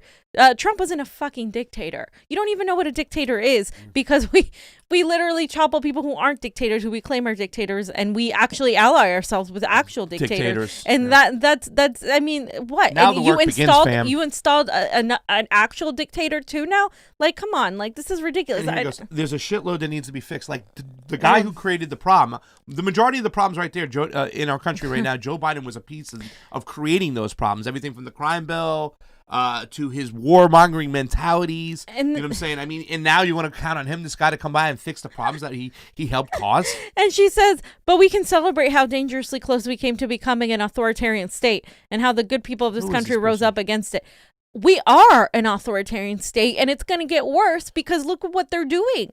These people, see, they only recognize authoritarianism as the guy wearing the Ku Klux Klan mask. They don't recognize authoritarianism in the mass surveillance state, and that's what's going to happen with Joe Biden. That cryptic fascism. Yeah. Fred Hampton, it's about education because you need the education because we got to identify who the oppressor is. Like, see this white paper over here, right? Papa Doc said, "Get it out of me" and stuff like that. But he was a bad oppressor. You got to understand your education so you understand who the oppressor is. And you got to understand it because the oppressor does come in a crypto-fascist way, right, fam? You don't see him. You don't know him. Yeah. He seems like that friendly guy, not mentioning any names, Barack Obama, who's going to shake your hand and say nice things, but then go behind your back, screw the worker, screw people of color, screw homeowners, throw them in the streets while he's maintaining the status quo with the banks, with the military-industrial complex, with Big Pharma. In fact, he made the banks even bigger. So know who the oppressor is and know who's trying to do what. It's just not the form, like you said, fam, of what it comes in. Like a Ku Klux Klan, it could be very hidden, and you don't know where it's coming from. And Evan Hills said, former intelligence official on PBS NewsHour tonight says that the U.S. should think about a 9/11 commission for domestic extremism and consider applying some of the lessons from the fight against Al-Qaeda here at home. So this is what they're planning. Yeah, this is what he said the it in the PBS speech, fam. official hour. He said domestic terrorism in a speech, Joe Biden. He said we got to fight white nationalism and domestic terrorism. And Mad then, Max, where's he at? And then either the KKK knows that clowns that stormed the Capitol are capable of suicide, air assaults, drone warfare, and cyber attacks sophisticated enough to shut down Biden's speech, or the national security state found another chance to justify its existence and its expansion. So right here we can point out foreign interference that may be masked as domestic unrest is another point of concern. If the protesters cannot get near the inaugural events, Department of Homeland Security officials are worried they may turn to cyber interference in an effort to black out Mr. Biden's first words to the nation and the world. There are similar concerns about infrastructure attacks, perhaps far from the inaugural events, that would convey a sense of chaos at a moment that Mr. Biden is calling for a restoration of order. Oh, he's calling for the Oh, yeah. Unity from Joe Biden here. I want you all to unify. Go to my corn pop thing and say 333 the other Biden 5540. You know the thing. One Defense Department official said law enforcement agencies are planning for a range of outcomes, including a worst-case scenario in which people with firearms try to attack dignitaries, quote, suicide-type aircraft try to fly into the Capitol restricted airspace, and even remote-controlled drones that could be used to attack the crowd. Literally, none of that is happening, but okay. And let's be honest, too. Like, everybody's, oh, this is a coup, is a planned coup. I'm like, listen, if a bunch of Trump supporters wanted to have a real coup, it would have been really dirty and really dangerous. A lot of these people got guns. This was just a little friggin' whatever it was. Like, come on in, get yourself a hot dog. Sir, do you need medical attention? No, I'm good. I'm good. It's... And Glenn Greenwald said, if you are too young to remember the political rhetoric and climate that emerged in the weeks, months, and even years after 9/11, the arguments made to justify endless power grabs and force and the demonization tactics used against those questioning it, it's worth reviewing. And that was an event that murdered 3,000 people simultaneously, brought down 2 massive skyscrapers in lower Manhattan, flew a passenger jet filled with cross-country fuel into the Pentagon, and sowed terror for months. And the reaction even to that was excessive and dangerous. So again, if you're too young to remember that, that's what happened. And like I said, I was really young, but I remember there's just a vehement racism against a lot of brown people because everybody was a terrorist, everybody was ISIS, everybody was this. The same thing is happening now. Everybody's a white nationalist, everybody's a terrorist, it's the same thing. They're going to use this again. It's very dangerous. Only very few of us are talking about this. Glenn is one of them, and we need to really keep talking about that because it's going to get really ugly. Italian Stallion, what are you doing over to YouTube, Italian Stallion? You have an invitation to the Rokfin, the Ray token. Get over there, Italian Stan. You love it. Love you. Is it theater, fam? This is so if you call them out. They can argue they did that letter. I agree. And did I get everybody over here? I think Maria left the last message over there. Guys, we've had an amazing time with you this morning. You can see the caravan going down the street. We have our next president of the United States, Joe Biden. 65 watching over there. Elizabeth Castillo is over there. How you doing, Elizabeth? Love to see you. They should know they did this to Venezuela president with an attack drone. Yeah, right? Remember they tried to kill Maduro with a drone? Yeah. 61 watching on Rokfin says War Media and PBS is the CIA. Kathy Looney, she's hanging out. Guys, thank you so much. Hit the thumbs up button. We have 2 thumbs down on Rokfin. We never have that. The trolls are finding their way into Rokfin, ladies and gentlemen. They paid the troll toll. They're here. There goes the caravan. Are they going to the White House now? Oh, my Lord. You want to see him walk into the White House, or are we done? Italian Stallion, no, I think we're done. It is theater. This is so if you can call them out, they can argue. Did you just read that? Okay. Sorry. All right, we're good. Guys, we got to get going. That's it? Yeah. You had enough? But he's pulling into the White House. Well, if you want to stay, we can look go at this. Wait, Look at he's pulling in right now. He's pulling in right now. Thank you, Portland Andy. Thank you. Here's the ceremony. Come on, they're waiting, fam. Let's watch our next president of the United States. I gotta take a break. So you do? Yeah. You don't want to watch? No, I gotta take a break. All right, we're done here, ladies and gentlemen. Thank you so much for coming on in. You can watch this on your own thing. What the hell is that? Jesus Christ. All right, God. DC is pretty much closed down. It's locked off, whatnot, and stuff like that. We want to thank you so much for getting up early and joining us today. It's not like we were really excited about this, but since the Convo Couch does cover special events like debates, rallies, inaugurations, all that stuff, we wanted to bring it with you, bring this here for you today. Maybe laugh a little bit with us, have some people with common interest in mind or the same mentality. I hope you enjoyed Jimmy Dore coming on for a little bit. We want to thank him. For Pasta Jardula, Fiorella, Johnny Sue, who's spinning on those 1s and 2s. Combo out. Good luck, Mr. President. Yeah, right. Joe Biden. Fuck him.